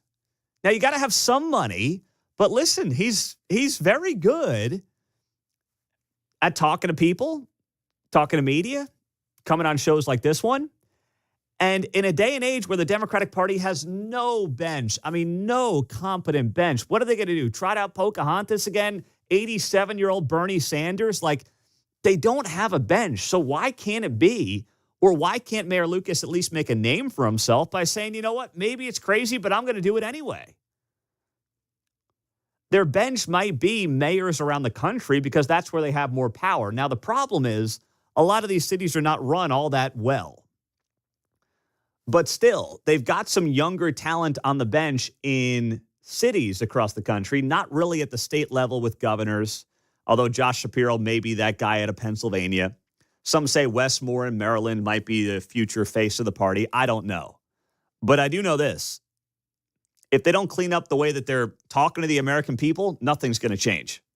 And speaking of Mayor Pete, he said something this week that was actually mildly profound. Talk about a bombshell. I know. No, don't. Nobody cares. No. Just give me a minute here. Give me a minute before you say that, all right?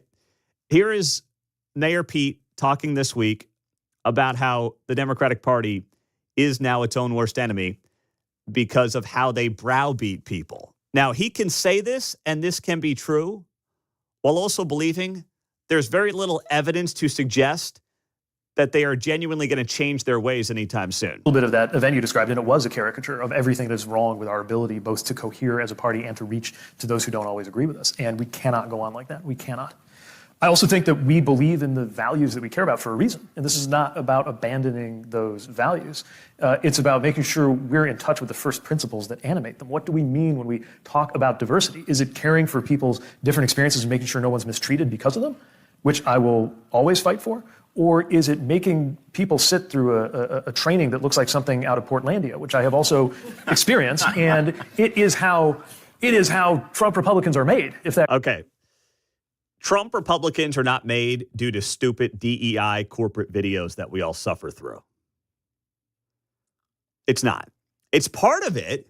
There's no doubt about it. It's part of it, but it's not the reason. But at least there is some kind of admission there from Mayor Pete that they've done this to themselves by browbeating people and telling people that they should have some kind of white guilt, that they need to view people in these boxes as, black female, white male, white female, Indian American female, Indian American male, Asian male. It's like, no, most people just treat others like they want to be treated. And they, for the most part, are not seeing things like their background, their skin color, their history. They're bringing back this idea of everyone's in a separate bucket and you treat people differently based on the bucket that you're being put into.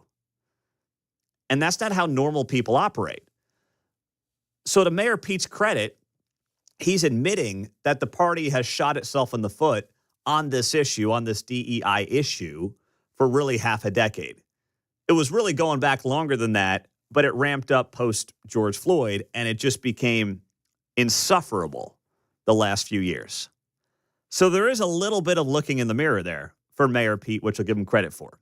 He's also a guy who's clearly pursuing bigger and higher office when he's saying things like that. I mean, if you're going to run for U.S. Senate in Michigan, you can't be the wokest of woke. That's a working class state. If you're going to be a Democrat, you got to be left of center. We'll see if he's able to trick enough people in that state coming up in a couple of years when he does ultimately, it's believed, to run for Senate in Michigan. And then you've got Andy Beshear. Andy Beshear is the governor of Kentucky. He's a Democrat in a red state, kind of like what we've got here in Kansas with Laura Kelly. And Andy Beshear said something similar to Mayor Pete yesterday when he admitted that the way the Democratic Party talks about things is not normal. Like they talk about things like they're at, some liberal East Coast college like Wesleyan or something. They talk about things like they're in some PhD class at Harvard. They just don't talk about things like normal people. And this is Andy Beshear, governor of Kentucky, saying as much. Again, get out there. Show people what you're doing. Talk to them in their own communities. And then we got to talk to people like real human beings. We've sanitized different language so significantly that people don't feel like we're talking to them. That's everything from us now using terms like substance use disorder when someone going through it even calls it addiction, or now the idea of justice-involved populations, which are folks in our prisons and jails where we work really hard to reduce recidivism, to place people in jobs. But those terms, to everybody else out there, it's just, it's hard to communicate when you're not using some normal language. Say this about Trump. The guy knows how to talk like a normal person, doesn't he? He just, I know he's a billionaire. I know he's from New York City, but he talks like a normal human being. Some may argue he talks like too much of a normal human being. His posts on social media, his press conferences, but it's real. It's not through this prism of like woke liberal arts college mixed with PhD from an Ivy League school, mixed with, some super woke Portlandia vision that Mayor Pete was referring to earlier. Substance use disorder is addiction. What else? How about homelessness? What do we now call it? Or what are we supposed to call it? Houselessness? Is that the phrase that gets thrown around a lot? Can't use homeless anymore. That's offensive. There's a million examples like that are out there that are supposed to be the woke way to talk about different things and different issues and, whatever it might be. There's a bunch of examples like that. And the reality is that's not how normal people talk. So there is some self-reflection going on, whether it's Mayor Pete, Andy Beshear, Quentin Lucas and I have had some of these conversations, and we will again in the future. But it's interesting to see him go out there and say, hey, you know what? Josh Shapiro might be my guy. Unless his guy might be himself. We'll see how it plays out. 913-408-7957. It is good to be here on a Friday morning, 8:15 on 95.7 FM KCMO. Streaming all morning long, of course, on the KCMO Talk Radio app. We've got Tony Botello of Tony's Kansas City who is going to be in studio as our feature Friday guest. Do not miss that. Coming up on 95.7 FM.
Dave Ramsey here, and you're listening to Pete Mundo on KCMO Talk Radio, now airing on FM at 95.7.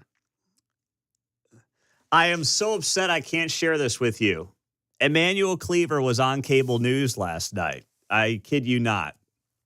Kansas City's own Congressman Emmanuel Cleaver. He did not break out a musty moo moo moo. You mustard moo moo moo. I was really hoping for one, but he was on News Nation with Leland Vittert at, it must have been about 8:40 last night. I was flipping around watching some of the hockey game and then popped on some of the cable news channels, and Cleaver's there in like a Chiefs pullover. And man, I couldn't find any audio from it this morning on YouTube or social media or anywhere. I don't know if they didn't post the segment, but there were clips from Leland Vittert's show that were on the News Nation YouTube page. But Cleaver didn't make the cut. I guess they were even underwhelmed by his appearance. But man, there was some gems on there. It was not the musty moo moo moo, but needless to say, there was a lot of talking out of both sides of the mouth with Emmanuel Cleaver. So Emmanuel Cleaver did put out a statement yesterday after about 100 IRS employees in the Kansas City area were let go yesterday as part of the federal workforce cuts that are ongoing this week. And Emmanuel Cleaver called these layoffs reckless. He said, quote, "This shockingly short-sighted decision to let hundreds of committed public servants go will not only leave these patriotic Americans hanging out to dry, but it will undermine essential services that Missourians rely on in the middle of tax season, while creating a cascading negative impact on our region's economy." Stop right there. No, it won't. No, it won't. There are about 30,000 government employees in the Kansas City area. If there are, give or take, 1,000 workers who are impacted when all is said and done, and we don't know what that final number is going to be, right? It was 100 yesterday. Maybe it ends up being about 1,000. We'll see. That's a third, 3% of the workforce. Many of those will find work in the private sector. Some may not, but the good ones will. But even if that number ends up being 1,000, and I'm not convinced that it will be, even Woke 41 writes here in its story that they had to update it, saying that union officials say reports that as many as 1,000 workers were terminated Thursday were not correct, though an exact figure remains unknown. The figure appears to be, for now, between 60 and 100. Big freaking to-do of nothing. I mean, who cares? I feel bad for someone who lost their job, but my gosh, this was the top story in Kansas City media last night. Because it's about the politics of it. Remember when there were like 400 workers let go from the Clay Como Ford plant back in 23? Yeah, that was like a news story, but my goodness, they didn't treat it like this. They didn't treat it like the Kansas City economy is about to fall off the edge of the earth because 100 employees got let go from the IRS. And Emmanuel Cleaver, first off, what makes them patriotic Americans? Because they have a government job? It's like, bro, I'm paying their salary. You're paying their salary. And I hope that many of them are, good citizens who want to do right by their nation, but being a government employee does not make you patriotic. I'm sorry. That's absurd. It's a ridiculous assertion to make about somebody that working for the government makes them patriotic. Now, there are a lot of good people that work for the government, just like there's a lot of good people that work anywhere and everywhere, every single day, and they show up and they do their jobs. And are there hardworking people who showed up and got laid off? Yeah, there are. Stuff happens. All right. I hope that they can find another job quickly. I hope that they can be a productive member of the workforce in some other company. But there's nothing patriotic. You know what's patriotic? Serving the military. That's a patriotic job for the government. Being a Kansas City cop is a patriotic job. I'll give you that. Air Force, Navy, those are patriotic government employees. IRS workers are not. They might be good at it. They certainly have a purpose, many of them. But they're not inherently patriotic, or they're no more patriotic than you or I. Cleaver goes on to say that it will undermine essential services that Missourians rely on in the middle of tax season and create a negative impact on our economy. Okay, that's also nonsense. If Kansas City can stand on its own 2 feet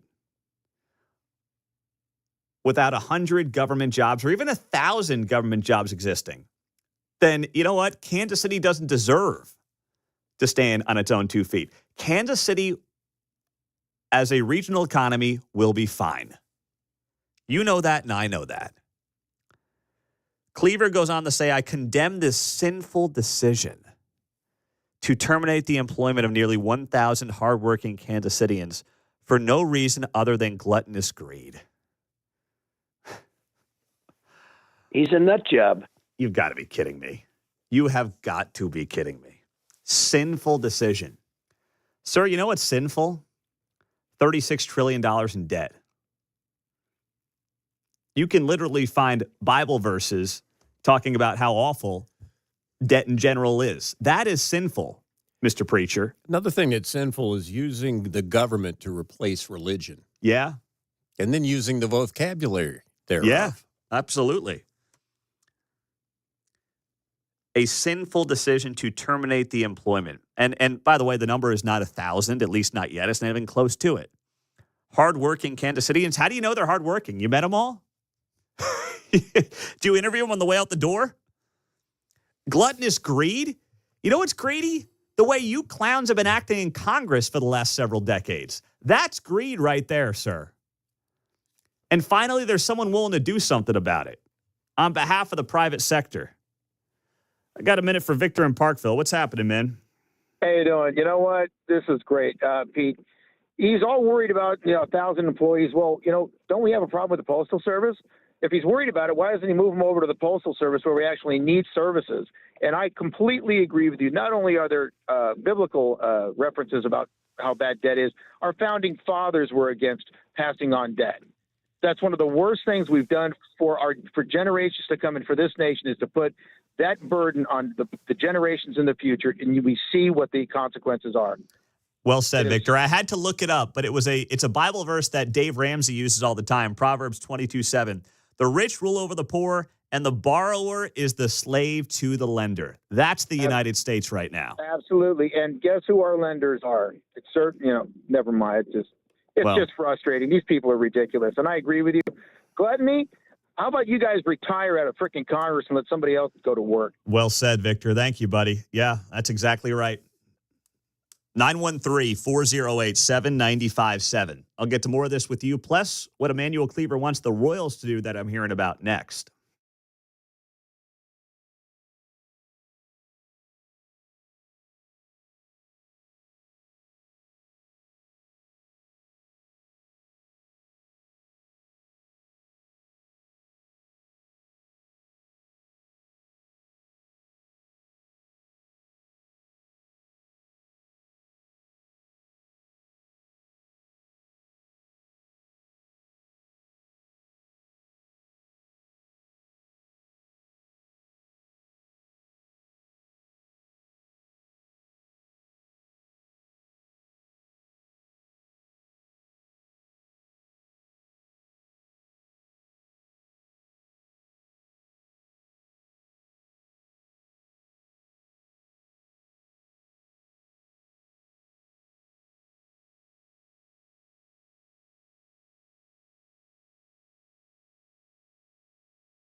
On Friday's Guy Benson Show from New York City, Paul Morrow, former NYPD, will be here. Charlie Hurt, co-host of Fox and Friends Weekend, will be in the house as well. Coming up at 2 o'clock on KCMO.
From the nation's heartland, it's Mundo in the Morning on 95.7 FM KCMO Talk Radio.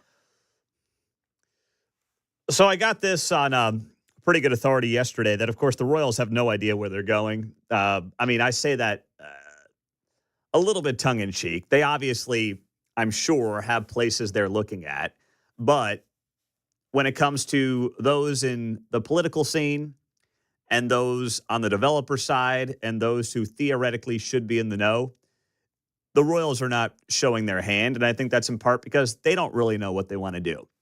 But Emmanuel Cleaver apparently is back to pushing John Sherman towards 18th and Vine and the KCATA area, which right now is just a bunch of parking lots right there, off due west, I guess you would say, of the Negro Leagues Baseball Museum, the Urban Youth Academy, just due west of that, on the other side of the Paseo, south of Truman Road and the interstate there, is where Emmanuel Cleaver is continuing to make a big push once again to bring the ballpark. I don't see that working. I don't see that being an attractive place for John Sherman unless he's just out of options. And either way, that's still Jackson County, so you would theoretically need some vote from Jackson County. And right now, Frank White is nowhere to be found. Now, what would be interesting is if Frank White was approached by the team and said, listen, we want to put it at 18th and Vine. Frank has been dead set against helping the Royals in any way. Now, he would deny that, but it's pretty clear the relationship there is not good. And frankly, it hasn't been good for 30 years. And Keatsman did a great job breaking down the history of this. And, John's talked about this as well, just kind of having that chip on his shoulder, dating back to being kind of Royal number 2 to George Brett all those years. And whatever, I mean, that is what it is. But at some point, you got to get over it. And at some point, you got to realize that the guys in charge right now had nothing to do with whatever slight you felt 45 years ago at this point. And just do what's in the best interest of your community and what, frankly, you were elected to do. And Frank White has basically absolved himself of that duty for the better part of 2 years since he got reelected, going back to the absurd property assessments from 2023. So all that's to say, if you were to put that in front of Frank White and say, hey, 18th and Vine, build up that part of Kansas City, is that going to pique his interest, or is he still going to be checked out? Hey, I got first base to coach for the Monarchs. Can't help out. Sorry, guys. Got some tushes to tap down there in KCK. Can't make it to the meetings. I don't know. But I would be curious to see how he would handle that. Now, in the meantime, we had on Jon Patterson this morning. He's a Lee's Summit Republican. He's the Missouri Speaker of the House. And I asked him about all this and kind of where the state's at, where the city's at, where the county's at. And he said basically the state might be able to do something if the county comes to an agreement with the Royals or the Chiefs on what they want to do. But he made the analogy of building a home. And he said the county is like the foundation, the walls. We're kind of like the drapes. That's what we are to this home build. And I came back and I said to him, okay, but the difference here is the contractor is nowhere to be found. And the contractor is the county executive, Frank White. And I'll give Jon Patterson credit. He just texted me a little bit ago and he said, I like that analogy. He said, I'm going to start using that. So that's cool. You take whatever you want. Once in a while, I've got a good idea around here. That's what keeps this show growing and going. What day was that? Let me write that down. I'm the recording secretary here. Yes. And we got to get some royalties as well. Every time he takes that line, we're going to charge him for it. But either way, it's like, yeah, the contractor is MIA.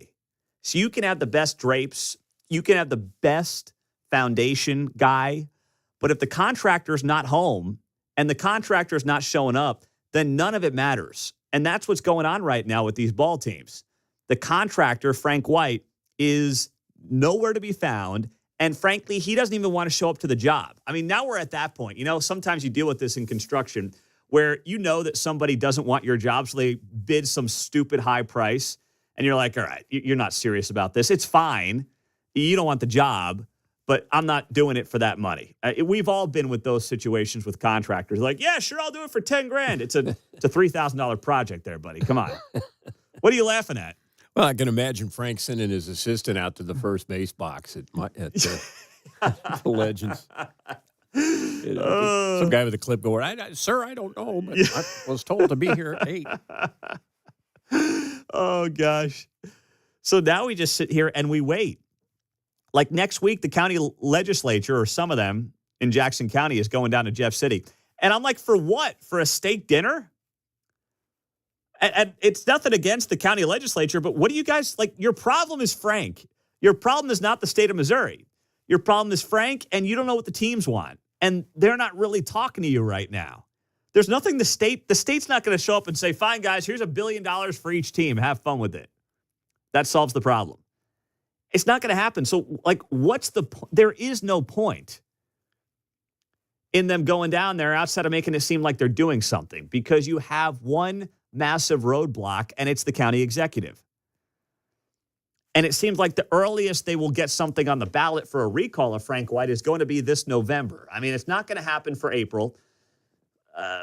But what you have to do is you have to do it within 60 days of when you get the signatures.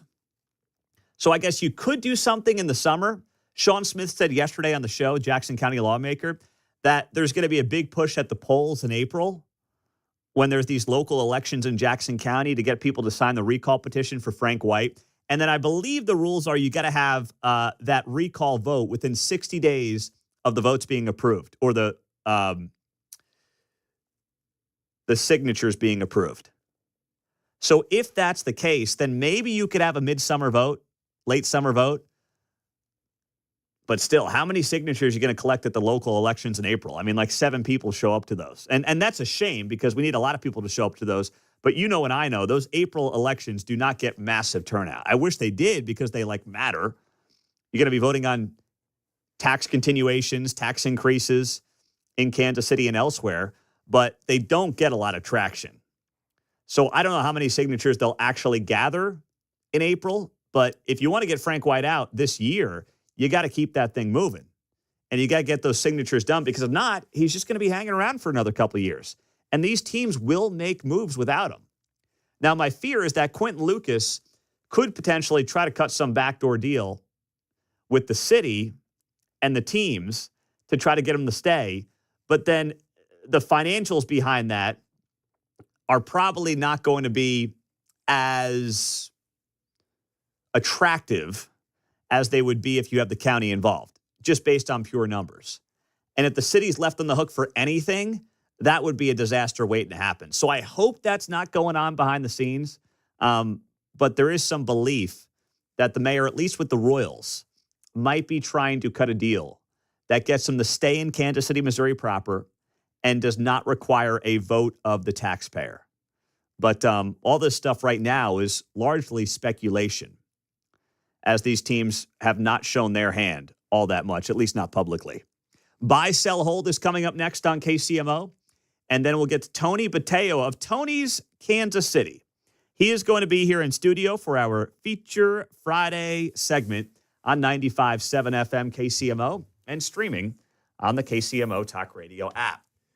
You know, today might be the last cold day we have all winter. Knock on wood. And then you're going to be getting that spring fever. You're going to be thinking about, all right, got to spruce up this place. Maybe got to redo the bathroom. And that's where The Plumbing Pro, locally owned and operated for 45 years in Kansas City, can help you today with a great deal they are offering to KCMO listeners. They're calling it Pete's Deal. $2,000 off and 12 months, same as cash, with approved credit. When you call The Plumbing Pro and use them for whatever you need on your bathroom, whether it's that new tub or shower, The Plumbing Pro is your local alternative to the national tub and shower replacement ads that you see all the time. It's a free consultation. You save money and time. They're local guys, easy to work with, low stress, and your consultant remains with you throughout the entire process. You can call them to take advantage of Pete's Deal right now, 816-763-8200, or go to the website, theplumbingpro.com, theplumbingpro.com, $2,000 off and 12 months, same as cash, theplumbingpro.com.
Stream Mundo in the morning on the KCMO Talk Radio app.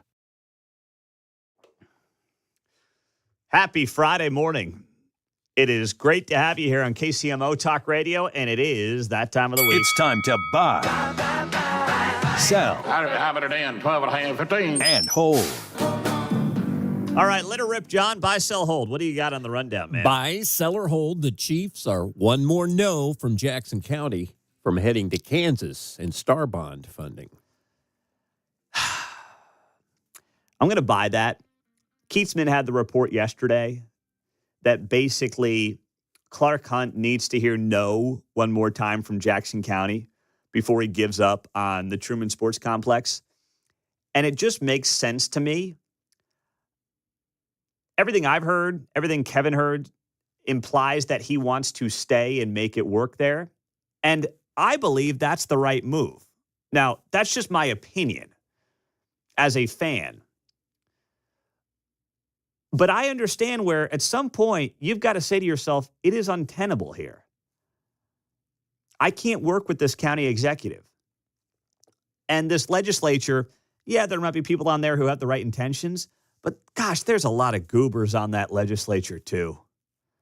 I mean, from top to bottom, outside of a couple of guys who we've talked to on the show, you know who they are, they know who they are. It is really an unimpressive group of people to be running a county of this size, which goes to show you local elections matter. Okay? They matter. Don't tell me they don't. It might be the reason that the Chiefs and the Royals bounce because of the incompetency at the local government level. But eventually, if you're the Hunt family, you've got to say, how much longer can I wait? My lease is up in 5 years. I got to build a $2-3 billion complex. That doesn't happen overnight. I got to go. Now, the question is, what is their timeline on hearing one more no? Is it the spring? Is it summer? Is it fall? Is it next spring? That's probably the latest you could go next spring before you say, I'm done. But something tells me if they actually want to make it work on the Missouri side, they will kick this can down the road a little bit, try to buy themselves some time, and see if they can get that yes that they may want to stay where they are, John. Buy, sell, or hold. Doge is targeting the women's head basketball coach at Haskell. Oh, sell. Now, that's not the way the media portrays this story. All right? If you haven't seen it, you've got the head basketball coach at Haskell. His name is Adam Strom, and he lost his job due to these Doge cuts in the last week. Now, admirable guy. I actually think he's handled this pretty well. We played the clip for you early this morning from Woke 41 where he said, listen, life's about how you bounce back during tough times. That's a great message for young people. It's a great message for anybody. But he is going to coach this team the rest of the season. He's going to volunteer as a head coach. And then I guess he'll figure out what to do after that. But the broader point that I think the media is going for here is, oh my gosh, look at what Doge is doing. Oh, we've got a Native American who is just working hard as a women's basketball coach at Haskell, and he lost a job because of Elon Musk, and he lost a job because of Donald Trump, and oh my gosh, How dare you? You cannot do such a thing. You can't do that. We knew this was going to be a little bit clunky. We knew it wasn't going to result in maybe good people ending up on the sidelines. That happens. But this whole system had to be broken. You couldn't go through every bureaucracy in this country with a fine-tooth comb. It would take too long. The bureaucracies are too big. They're too bloated. So what they did, and this happens in corporate America all the time, you say, hey, if you've only been here for the last 6-12 months, you're likely going to be on the chopping block as we downsize. Mark Alford alluded to this on his Twitter or X page the other day, that he went through 4 downsizings during his career at Fox 4. 4 of them. Every time you get new ownership, they would downsize. They would try to find efficiencies where they could find them. And that's basically what happened here and what is happening right now with the federal government. Of course, we've never lived in that kind of a world, John. So this idea of downsizing the federal government is just a concept that some people can't grasp. That 3-drawer file cabinet, could you get by with just 2 drawers? Case in point right there. Yeah. So no one's targeting the women's basketball coach at Haskell. No one is. But the reality is the guy had been the coach for 4 years, but he was a probationary employee because he just started teaching in the last 12 months. So it's like a classic example of an unfortunate situation. But this kind of stuff happens when you've just got to quickly go through bureaucracies as bloated as these and try to figure out how to save the taxpayer trillions of dollars, which has to happen now to save the country. There's no other choice. We're talking specifics there. Let's draw back for the 30,000-foot view. Buy, sell, or hold the KC media coverage of the Doge layoffs. Oh, my gosh. How quickly could I sell that? My goodness gracious. Every person that gets laid off in the federal government is somehow now the most important person that could have ever existed. They're super valuable to the taxpayer, and this is an atrocity that has happened. Please spare me. My gosh, I feel bad for people, but geez. Hearing from these union chieftains like Shannon Ellis yesterday to Channel 5, I can't get enough of. We're already understaffed and underfunded, have been for 15 years.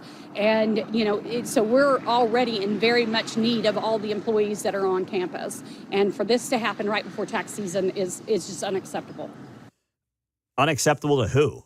I'm fine with it. And I hear this a lot over the last 24 hours, a lot of these reports in local media since between 60 and 100 IRS employees were let go. The initial reports were 1,000, maybe 1,000 come, but right now it's 60 to 100. Let's be very clear. Have you ever seen the coverage from local media when 60 to 100 people get let go from a company? It's nothing. It's not worth the time of day. The only reason they're covering it is because it's political and they're trying to make Trump look bad and Elon look bad, and they're going to tell the sob stories of everybody who got let go. I guarantee you that's coming next. Once we get some names, that'll be kind of the next iteration of this coverage. There are people with little kids. There are people whose, wives are about to give birth who have lost their jobs in random positions around Kansas City, and no one's talked about it. No one. So ask yourself why now? It's all political. It's so obvious what they're doing. It's so obvious how this is playing out and what the coverage is really about. And the coverage is really about saying, oh my gosh, we can't cut government because there are some good people who have lost their jobs. Yeah, that's true. And good people lose their jobs every day. And the good ones will actually bounce back and maybe end up even better. That's how life works. It's an unfortunate reality. But guess what? We are on an unsustainable path. Someone had to take basically a meat cleaver to the whole thing, and that's what's going on right now. Coming up next, Tony Botello of Tony's Kansas City is going to be here in studio talking everything KCMO and the Kansas City region next.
It's our Feature Friday on KCMO 95.7 FM, streaming, of course, on the KCMO Talk Radio app. It's great to have you here on a Friday morning, and Tony Botello is here of Tony'sKansasCity.com, where you actually get the real skinny on what's happening in this town. Good morning, my man. How are you? Good morning, Pete. It's good to be here.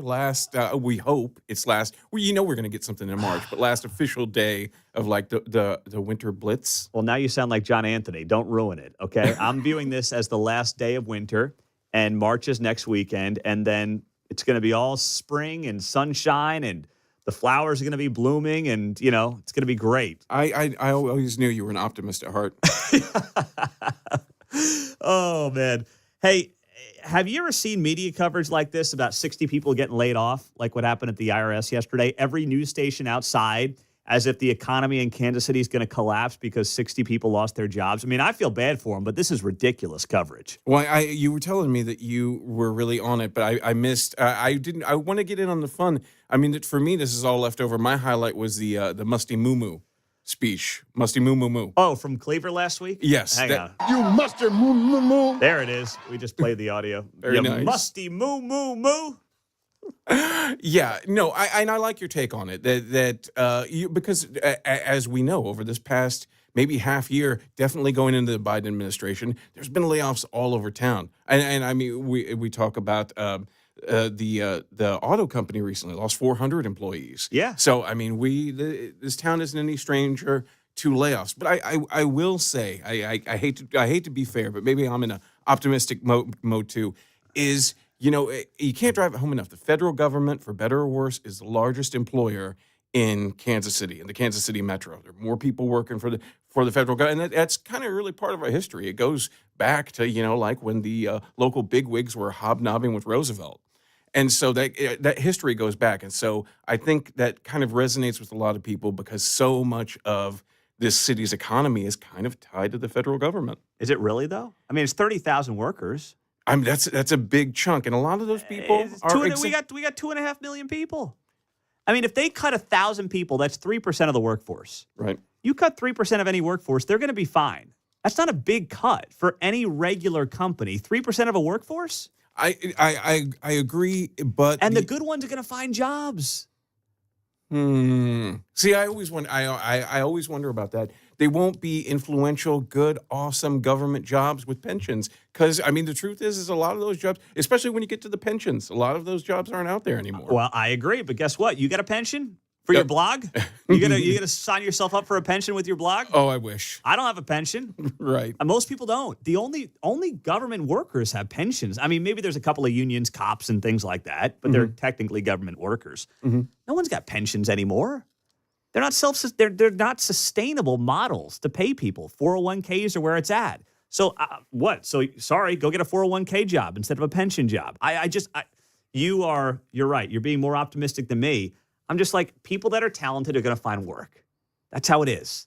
The government's not there to create jobs for people who could not get jobs in the private sector. That's not the point of the government. Yeah, no, this is true, and I'm fine. Rebut that all you want. It fires me up. No, I wish I could, but the truth is, and I think the era that we're in, especially, and I guess this was my takeaway from the IRS. I mean, it goes back to biblical times. You're not going to have a lot of people with a lot of sympathy for tax collectors. I mean, that's just I don't want to get. It's not Sunday yet, but yeah, when they start with the IRS, you definitely see MAGA making very calculated moves. And a lot of these agencies aren't coming from where we also have a lot of people. There's tons of FBI people. They're not really going to get the axe as much as we have a lot of Homeland Security people. We have a lot of DOJ people. We have a lot of Social Security. And Social Security, I double dare any MAGA anybody. George Bush couldn't do it when he was, in the middle of a war. Nobody's touching Social Security in any significant way. But that's just a sacred cow. So a lot of these places in Kansas City aren't getting cut. You're right. It is. I mean, I guess I talked about it earlier in the week. It's kind of fear motivating the news cycle. It is. And I think it's, frankly, a lot of anti-Trump, anti-Elon sentiment that's driving local TV to act like, I mean, this is disastrous for Kansas City. And Cleaver's statement. Did you see Cleaver's statement on this yesterday? Yeah, the town hall. I mean, he was really riding the coattails. I got in not an argument, but I got in a discussion with my dad. I mean, I think midterms are going to be about, and they're already gearing up for midterms. We're 3 weeks in, Yeah. and we're already gearing up for midterms. A lot of the criticism is switch it to Elon. Yeah, Trump's not the boogeyman anymore. It's Elon, which is weird. Sharice David sent me an email all about Elon. Wasn't about Trump. Trump's name never showed up in the email. I don't know if that holds up. I mean, there's a lot of people who are very diehard conservatives who aren't, what do they call them? It's my favorite term for Elon supporters, reply guys. And so not every conservative is a reply guy for Elon. And so they're just, and thank God we have shows like yours to kind of dissect the discourse that's out there, because after you get beat, I mean, the Democratic Party progressives are looking for a boogeyman. Elon might be it. Yeah, we'll see, though. Listen, it's going to take time to figure it out whether or not this has a major impact on the economy. I think that just naturally reducing spending from $2 trillion deficits will be helpful for inflation, but it's not going to happen overnight. But Cleaver, in one of his statements yesterday, said, this shockingly short-sighted decision to let hundreds of committed public servants go will not only leave these patriotic Americans hanging out to dry, which one, if they're talented, they're going to find a job. And why is it patriotic to have a government job? Why? Can you answer that? No, Okay. I wish I could. Well, I mean, it is playing to your base. It's playing to government workers, and I think in Kansas City, a lot of people. Is it as bad as the farmers? A lot of Playing to the farmer. Yeah, but here's the thing: there are more Democrats who work in the private sector than the public sector. Well, yeah, I think so. I mean, if I'm a private sector Democrat, I'm like, wait, why is this guy or gal more patriotic than me when I go, do my manufacturing job every day? What the hell's Cleaver talking about with that? I'm forced to give you the company line, and you will have fun. This is a softball I'm throwing your way. Okay. The theory is that these people, these government workers, have sacrificed their careers in order to do public service in whatever branch or department of the government, and in the private industry, they would be making more. Oh, break out the freaking violin. Oh, my gosh. Holy cow. He called it a sinful decision. I mean, you know what's sinful? $36 trillion in debt. Proverbs 22:7. I mean, that is sinful right there. That's ridiculous. He should know better as a pastor, too. All right. I want to ask you about Andrew Lester. Speaking of media coverage in this town. Andrew Lester died this week. He shot Ralph Yarl 2 years ago in April. He pleaded guilty last week. Thank God that Ralph Yarl's alive. But this is a tragic story. There's no doubt about it. What's your takeaway right now? Well, in 2025, and I wrote a really long post about it. KK was nice enough to give me a shout out on his blast that he sends to his followers. And I just think in 2025, just how frustrating it is that the guy's epitaph. And there's actually two things. The Yarl family, just like, hey, he's a racist. I know. There's no evidence. There's no, what did he do that's so racist? Well, he shot the kid. Well, there's other reasons for that. He was also very sick. Well, how was he sick during the shooting? Because he died during the trial. And so I guess the Kansas City thing, in this town, there's a really long tradition. No matter how much we hate somebody, and he wasn't a mentor, but a guy that I worked for was famous for this. He used to trash people after they died. He was a newspaper guy. I hope he wasn't your mentor. No, he wasn't my mentor. I worked for him for a while, and that was his shtick. But having worked for him, I learned that in Kansas City, generally, no matter how conflicted we are about somebody's reputation in the city, people always find something nice to say. This is the Midwest. This is a very big, small town at the end of the day. And to come out and brand this guy a racist, and for most of media not to have any response to that, or not to push back just a little bit, that's part of the reason why I run my blog, to say, hey, let's look at the kind of politics of what happened. This is really a political statement, what the Yarl family came out with. I mean, they're entitled to be frustrated. Their son got shot. But at the end of the day, they came out with a political statement branding this guy a racist. And, and my readers pretty much agreed with me that it was something that deserved more than a little bit of pushback. Well, their statement, the statement from the Jarl family is it's bad. Guy's dead, and they basically say, yep, the racist is dead, and we didn't get our justice, and we're the victims here. And no doubt, Ralph Jarl's the victim, but they put in the statement, one of the reasons we pushed for a speedy trial was to ensure the public would see that our society does not condone the shooting of an unarmed, innocent child simply for ringing the wrong doorbell, especially when that child was targeted because of the color of his skin. I'm not defending what Andrew Lester did, but there is no evidence to suggest he was motivated by the color of Ralph Jarl's skin. No, that's absolutely right. And coming out, kind of a double disrespect. We look at the shooting earlier earlier last year, the Chief shooting. Like, somebody got shot in the face. Most of those kids went free. Most of those kids, nothing ever happened to them. I think Clay County actually did a really, really good job in trying to be as objective as possible. The prosecutor actually deserves a pat on the back because he tried to nail this thing down to be as objective as possible from what we saw in the media. Yeah. And so coming out and basically just slamming everybody, everything's so racist. It really was a disservice. And I think in the end, a disservice to people who, there was an outpouring of sympathy for the kid, whether mostly based on the motivation. He made $3.5 million on a GoFundMe. Exactly. They had 3.5 million reasons to define this thing as racism. It worked. And they're just going to play this thing like a fiddle. And when you got hucksters like Benjamin Crump running the show as the attorney, the guy who, ran George Floyd and Breonna Taylor's legal defense, this is what you get. And no one in Kansas City media says a boo about it. It's just embarrassing. Yeah, no, it's really disappointing. And my hope is at the end of the day, and kids who went out and protested, maybe, they got caught up. It was 2023. Like, we were still kind of raw from whatever happened with George Floyd, and kind of people were hanging on to that moment. I just hope in retrospect that, like, there's more of a discussion when someone comes out just like, oh, he's racist because this. And we don't have like a little bit of talk of that. And that's why your show is important. I hope I contributed a little bit with just like one small post about it, because I mean, in 2025, just saying somebody's a racist shouldn't automatically shut down any conversation. He's not like some vigilante rolling around the neighborhood looking for a young boy of color who's doing something wrong. I mean, he literally was in his own home.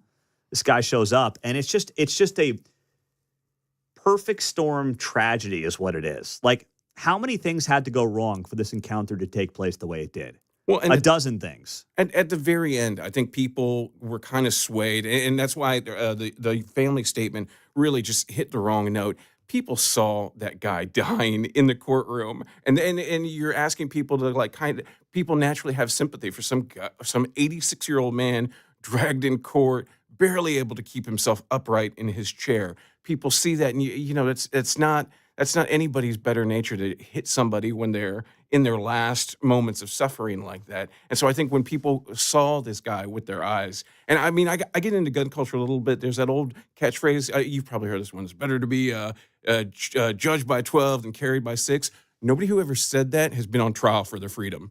And it is like that. And that may be true, but not by much. Mm-hmm. And so, like, this guy was obviously broken down by this process in his last years, and just, to kick him, not while he's down, but while he's on his way underground, it just, what a really sour note for the whole city, really. Yeah. I mean, it's a horrible punctuation point to a really horrible situation. And I don't blame Ralph Jarl. He's a kid. It's the family and the people they've surrounded themselves with that I have zero respect for.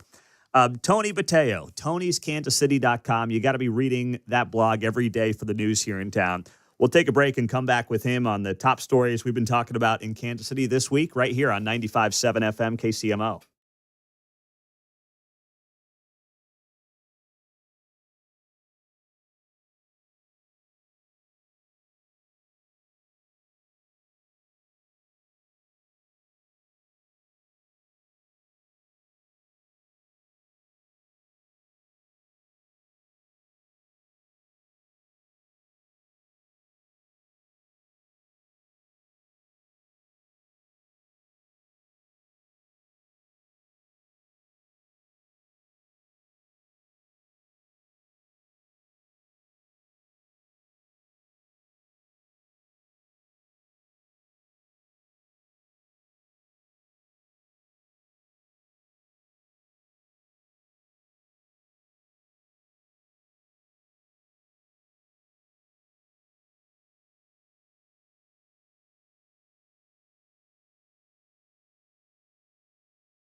Hey, it's Dan Bongino. You're listening to Pete Mundo on KCMO Talk Radio, now on FM at 95.7.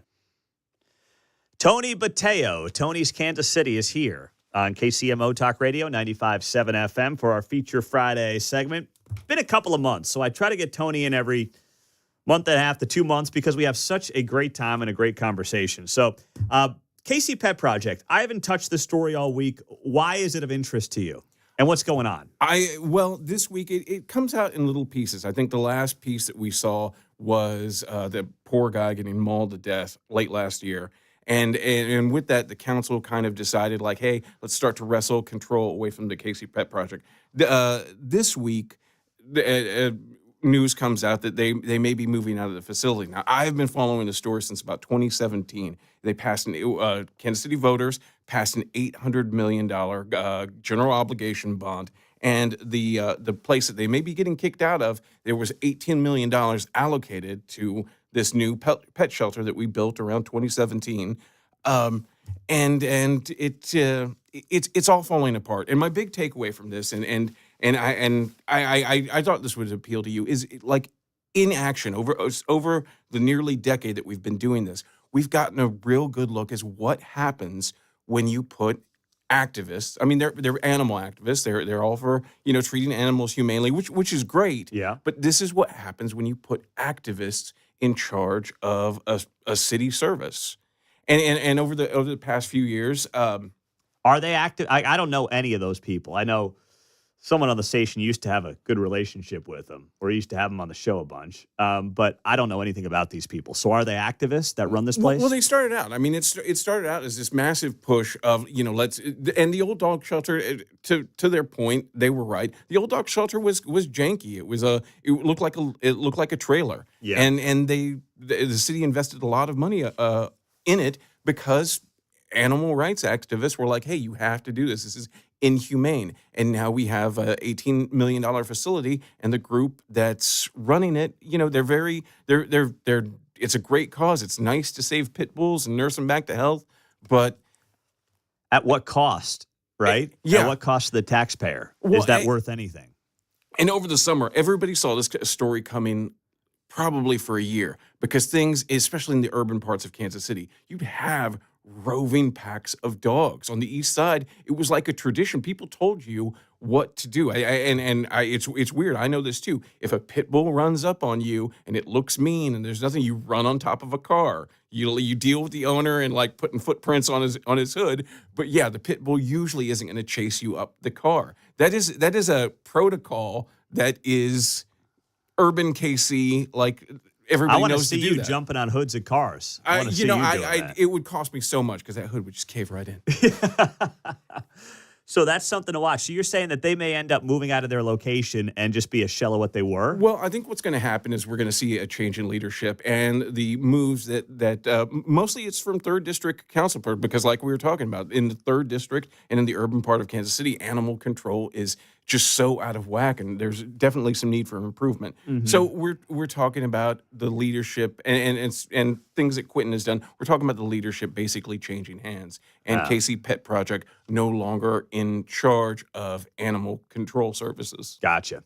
Tony Botello, Tony's Kansas City, is here. Got a couple minutes for you. Mayor Lucas, I know that he likes to focus on things like local control of the police department, which is never going to happen. But just what do you make? I feel like he's in limbo. He's in this weird place right now. Kamala got smoked, and that was his ticket out of town. In the next minute, what's he going to do? What do you think his future is? Well, you were telling me he's already making 2028 endorsements. Yeah, this morning he put up his love for Josh Shapiro, the Pennsylvania governor, because he found out Josh Shapiro was born in Kansas City. It's just in a red state after a red wave election with the Democrats. Look, I don't know if, because as much as in Kansas City, it may not seem like it, basically a moderate, when you compare him to like California, basically a moderate Democrat. What is your future there of finding a constituency, of finding a base? It's not going to come from red state Missouri. It's not going to come from red state Kansas. And with him talking local control, we were talking during the break about Missouri really coming back and pushing back with their public safety bill that they're working on, taking local control away from St. Louis, which puts local control here. I mean, if St. Louis gets their local control snatched away, then that pretty much ends the conversation here for about the next 10 years. Mm-hmm. So you have somebody with, not a really impressive list of legislative accomplishments. He doesn't. You know what, though? He should run for president. No, I'm being serious. I mean, he's better than Mayor Pete. Kansas City is a way bigger city than South Bend, Indiana. And look at what it did to that guy's career. Right. He will be good on a stage. Democrats have no bench. He'll look good on stage. He'll sound good, especially to people who don't know him. And I'm not saying he's going to be president, but that will be his way to get attention and get some kind of job and rebrand himself politically. I think you might have launched the next phase of his career right now. Once again, I'm not saying this is like a good idea. Mm-hmm. I'm not saying that he should be president or anything like that. I'm just saying, why not run? You automatically get attention. If you've got some money in the bank, and he's got a lot of money in the bank because he didn't have to run a re-election campaign. Right. There's got to be a way to roll that over federally. I don't know about the minutia of that, but either way, something to keep an eye on. I'm just going to throw it out there for you. All right? No, that actually is brilliant. Got to run, my man. Thank you very much. Thanks, Pete. Tony Botello, Tony's Kansas City. News next. Caller of the day coming up.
Call Mundo 913-408-7957. Now on 95.7 FM.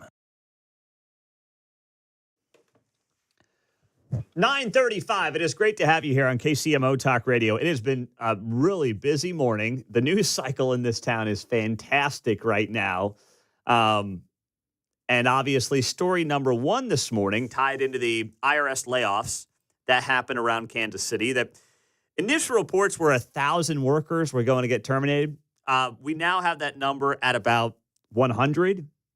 116, according to my report, I think. They confirmed 100 in Kansas City, 16 at Overland Park and Lee Summit. Okay. IRS campuses. All right. Now, Campi, or whatever the plural would be. 116 people. Mm-hmm. All right. I mean, that's too bad. It's close to 1,000. Numbers adjusted for. Only 984 off, or 884 off, technically. So well, I had an IRS worker call and say some of the layoffs had already started, and they felt that the story was disingenuous, and they kept bouncing the 1,000 number around. I thought, well, that's a lot of Kansas Cityans in my mind. But yeah. Oh, I guess it wasn't quite that many. No, it wasn't. So far, anyway. But that's not how it got covered on local TV. Nope. At all. I mean, here's one of the reports locally, Channel 9. Union reps say these layoffs will cause delays during tax time. We're going to have to learn how to do more with less, and that's hard for any organization to do. Oh, you mean like all of us every single day? Do more with less? Wow. Talk about a bombshell. Welcome to the real world. You got to learn how to do more with less. The phrase is, we the willing led by the unknowing have done so much with so little for so long, we're now absolutely qualified to do everything with nothing. Look at how John Anthony has revamped himself over a 40-year radio career. Guy did every music format in America. If someone told him 30 years ago he'd be a newsman and producer, you might have said that they were crazy, John. Oh, probably. When you had your long hair and looking like a hippy-dippy Hair back farmer. in the day. Yeah, I was a hair farmer back in the day. Yeah, now he's during the grunge era. Yeah. And now look at him. He's a straight newsman. Still got it. Still got my hair, though. Oh, man, don't get me started. I'll get to your birthday and your great head of hair coming up here in a minute, but Channel 9 continues on. There are not as many people working here as were working here when I started. We've just systematically been losing people over the years, and this is a big blow. The workers laid off worked in areas of customer service, compliance, and document filing. Total layoffs expected in federal agencies in our area, around 1,000 workers. The total federal workforce in the metro is about 30,000 workers. Krista Tatchell, KMBC 9 News. So it's 116, not 1,000. Which means we are talking, let's see. And I know there's probably more to come. 0.3% of the workforce, the federal workforce. That is nothing. And even if it's 1,000, 3% of your workforce, are you kidding me? That's not a big number. But of course, you look at some of these, just bizarre stories that were coming out from local media. They make you wonder how Kansas City can continue on without 116 employees with the IRS. How are we going to make it? Shut the whole place down. Now we're basically Des Moines without these workers. Please, goodness, gosh. All right, before I say something bad, let's get to the caller of the day on KCMO. It's the Mundo in the Morning Caller of the Day on KCMO Talk Radio, now on FM at 95.7. Got a minute for Victor in Parkville. What's happening, man? How you doing? You know what? This is great, Pete. He's all worried about 1,000 employees. Well, don't we have a problem with the Postal Service? If he's worried about it, why doesn't he move them over to the Postal Service where we actually need services?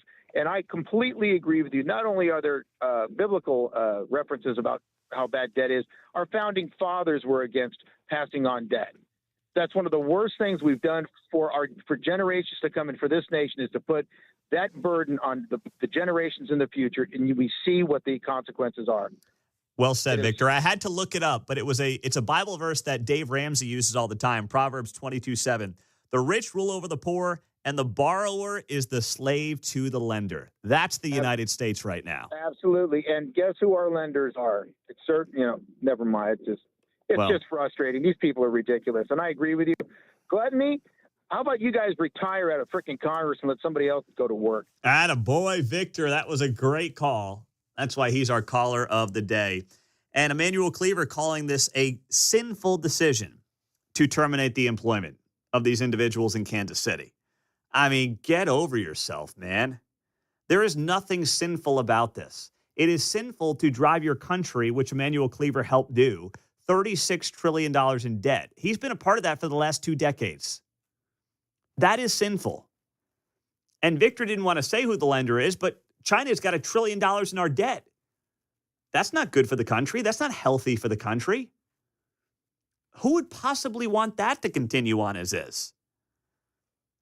And Cleaver calling these patriotic Americans, yeah, I'm sure some are patriotic, just like you and I, but you're not inherently patriotic because you have a government job. It's just not how this works.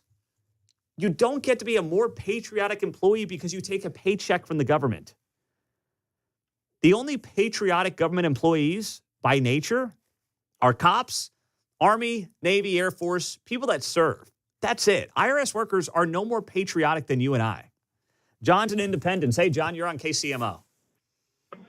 Yes, good morning. I know someone whose spouse works for the IRS here in Kansas City, here local. And they told me that they haven't been to the office but 5 days since the beginning of the year. And this has gone on for a long time.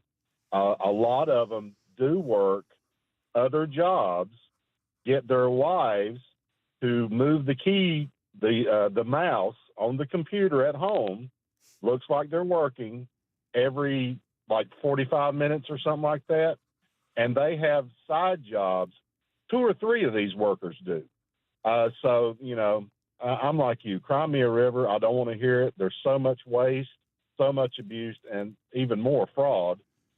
So, it is what it is.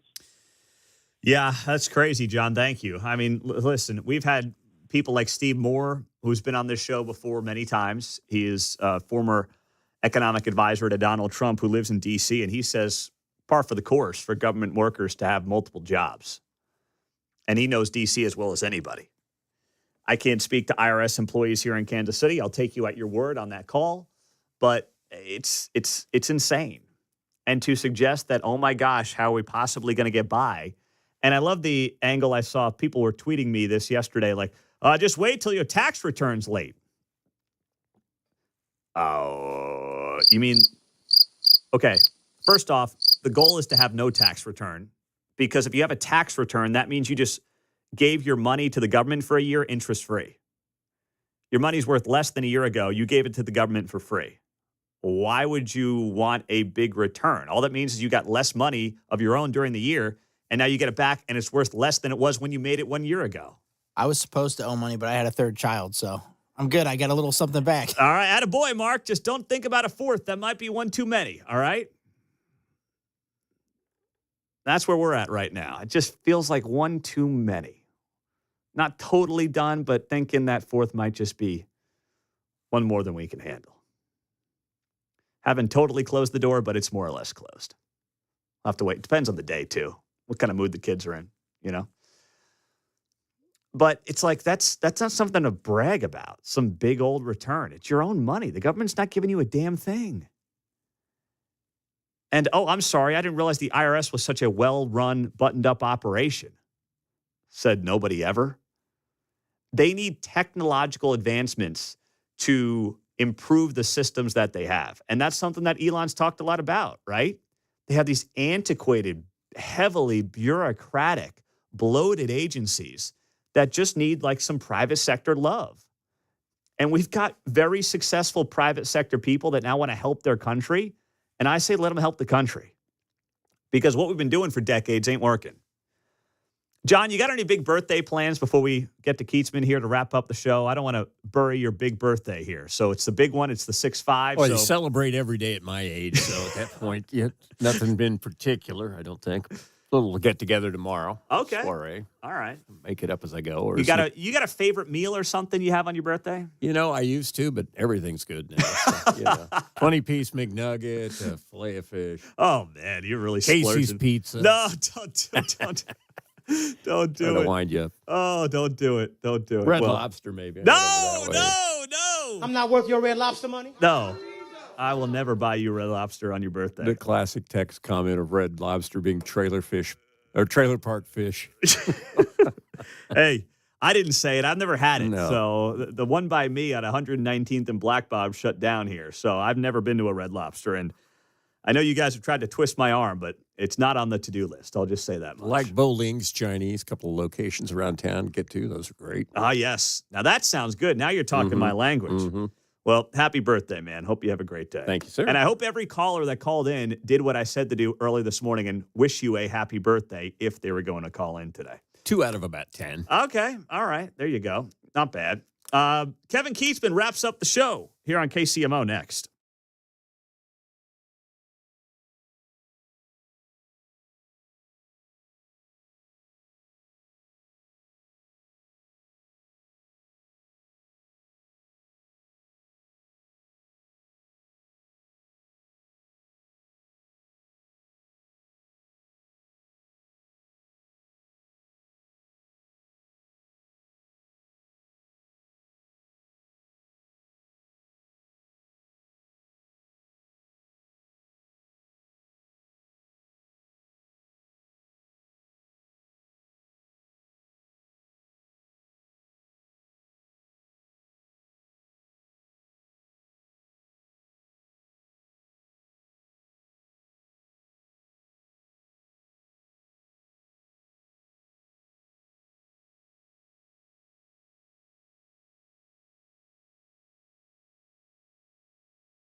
Hey, it's Kevin Keatsman. Stick around. I'm coming up at 10 o'clock right after Pete Mundo on KCMO 95.7 FM. John, you got some people telling you to sign up for Medicare, by the way. It's time to, I guess, get on that. Yeah, So. I've gotten plenty of mail, believe me. Oh, is that 65? I guess. I'm not the expert on it, but I guess it's time for them, you know? Oh, yeah. Oh, yeah. All right. That paperwork should be in, John. You should be on that today. We love Cumulus, but go to the Medicaid, man. Medicare, that's awesome. I know. I remember my parents, they got excited for that when that happened a few years ago. So, hey, last night, I watched Four Nations, Team USA Canada. I did too. I've now watched more hockey, and it was only about a period or two that I watched, than I've watched NBA all year long. Yeah. That was a huge success for the NHL, wasn't it? It's essentially, as I understand it, their all-star break. Yeah. And they said, we're dumping this. We're going to create an international competition of the four nations that provide the most players, right, to the NHL. So they split them up and they play them, and it becomes something really competitive. It's brilliant. Major League Baseball should look at it. Yeah. They should maybe take a week off. Major League Baseball could play a tournament like that in 4 days in a row. I mean, you wouldn't have to take time off in baseball. That's true, right? yeah. They could do that during the All-Star break instead of the stupid All-Star game. I think everybody should look at it. It's fantastic, the national pride. And can you imagine, like, if Dominican had a team in baseball, you know, it was the U.S. I'm struggling right now to think which countries would be. Dominican, certainly Venezuela. And just do it. Pick 4 and have a tournament and have the best players from those countries play. This was a brilliant idea. It is not going away. Smashing success. It's amazing how poorly these All-Star games have done the last, 15 years? I mean, as a kid in the 90s, NBA All-Star game was huge, right? It got 23 million viewers in 1993. I just did this a couple days ago on my podcast. Okay. 23 million viewers in 93. Now, What did NBA? Yeah, the All-Star game. That's Michael Jordan. Yep. It got 4.6 million last Sunday. That is horrible. Which is an all-time low. It was down 5% from last year, which isn't much. But their overall ratings this year, the NBA, year over year, earlier this season, were down 25% from last year. They're in real trouble with the NBA. NASCAR took 9 hours to do the Daytona 500. Their average rating was 50% higher than the NBA All-Star game. No kidding. Their average rating over a rain delay. Yeah. That was a 9-hour broadcast because they were in rain all day. That's crazy. That is crazy. Because we think of NASCAR as kind of failing right now. Yeah. And we Struggling, think of NASCAR not failing. And NASCAR people think of as a very regional sport. Yeah. And NBA's got this huge footprint, national brand. That sport is in real trouble. They're in big trouble, and they made their bed. And everything changed with Trump. We can just go back to the election when he won. All these companies have looked at it and said, okay, Trump won. It's popular vote. We've been on the wrong side of DEI. We were on the wrong side of George Floyd. We were on the wrong side of all these protests and all this stuff. The NBA was the one group that was really public, that was all in and in your face. Black Lives Matter. Coaches, players, uniforms, kneeling, turn your back on the anthem. Anything goes. We love it. They wrote stuff on the court. They were all in, and they are really paying the price. They are, man. Hey, yesterday, obviously, you had some big news that you shared on the show with the Chiefs looking at the Kansas side of the state line. And between both of our shows, I mean, as you put on X last night, we were doing the work of the Kansas City media, just 2 guys here. Well, you're welcome. Everybody, it's fine. We'll give you stories if we can. It was interesting because you had the lawsuit, and obviously they're trying to get Frank White out. That's the big key to all this for keeping the Chiefs or Royals in Jackson County, or even in Missouri probably, because if they're having a meeting next week with about Jackson County first, and that meeting is in Jefferson City, that tells me maybe Clay County's out of this thing. Yeah. Because where's that discussion? They're not meeting with the governor. No. So it's Jackson County or bust. Yeah. And we do these stories yesterday, and then what happens? Mayor Lucas responded to a KCMO Talk Radio post. The Speaker of the House went in front of a microphone immediately and said, our time's running out. We got to get on this. Yep. Then we learned of a meeting. I mean, that's great. This is what it's all about. And, we're no geniuses. We just got people that are like, hey, this stuff needs to get out. If Missouri's going to save this, we got to go public. What they were going to do was continue to keep everything quiet. It's been 3 years. It's too long. It's gone nowhere in Jackson County. The teams are like, we got an itch and we're going to scratch it, but it didn't hear. Yeah. So we actually, if you want the Chiefs and Royals to stay in Missouri and or Jackson County, I think more than anything else, we did a public service yesterday. I totally agree. Yeah. And I know you and I feel differently about it. I want them to stay. And I don't care if they stay. I'm good. You don't care? I really don't care. I really don't. The Royals have said they're gone. They're not staying at the Truman Sports Complex. Correct. They've ruled that out. So where that is, I don't know. I really don't take a rooting interest in it. I just think I give predictions, right? So my prediction is if you're getting 70% of something free, the Hunt family Are you kidding me? The way they love money, or they're going to turn that down? So what I know is Clark Hunt right now loves the idea of a new stadium, a shiny new toy, a Super Bowl, all those things. But he really wants the cover of having a news conference where he can just say publicly, I had no choice. I had no choice but to go to Kansas. He wants to be able to say that, and that's why this is taking so long. Yeah, it is. And I think Clay County, I called some people in Clay County. There's nothing going on up there, which I think is a huge mistake for the Royals. I agree. I don't know where the Royals must be Kansas, because we know they're at ground zero in Jackson County, right? They're having a meeting and talking about it. Someone told me Cleaver is trying to now push to get 18th and Vine back in the mix. And were the Royals ever interested in that? I don't think so. I can't imagine why. Yeah. I mean, it's just not, that's not the place to put it. No, it's not. It's not going to work. It's not really downtown. It's not, it does, none of it makes sense. No. I don't know, man. That 70% free sounds like a heck of a deal to me. Now, I don't think the Chiefs are going to get what I reported yesterday. They've got 5 sites. They'd ideally like to have a stadium, if they go to Kansas, a stadium in one place, their offices in another, and the practice facility in a third. Yeah. Because then they get to buy 3 giant tracts of land that they own with 70% of it paid for. Well, I don't think the state will allow that. Someone in on the legal side, on the Missouri side, said they believe the Star bonds are only good for the stadium. I not don't the disagree. Practice facilities. I think it has to be voted on in Topeka. Yes. No matter what. No matter what happens, they have to pass it in Topeka. So if the Chiefs come and say, we'll build a stadium, but we want you to pay for our practice facilities and locker rooms, and that's going to be down at Johnson Drive and 435, they'd probably vote yes. Yeah. Now, the corporate offices, you better either put them where the stadium is or where the practice facility is.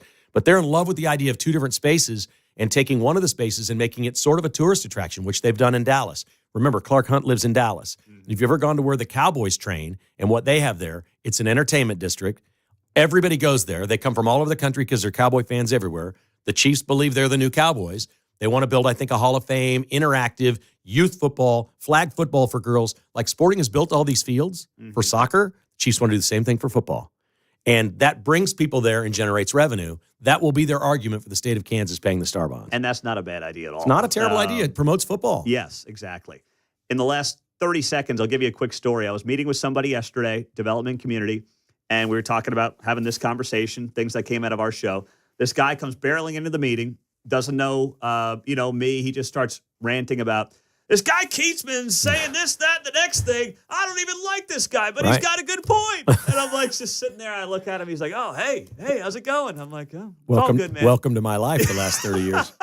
I don't like him, but God, is he right? I'm like, come on. Kevin's a good guy. Why does he have to be right? Well, we'll see. Hey, man, have a good show and a Thank good you, weekend. buddy. Have a great weekend. All right. We'll see you Monday morning at 6 a.m. on 95.7 FM.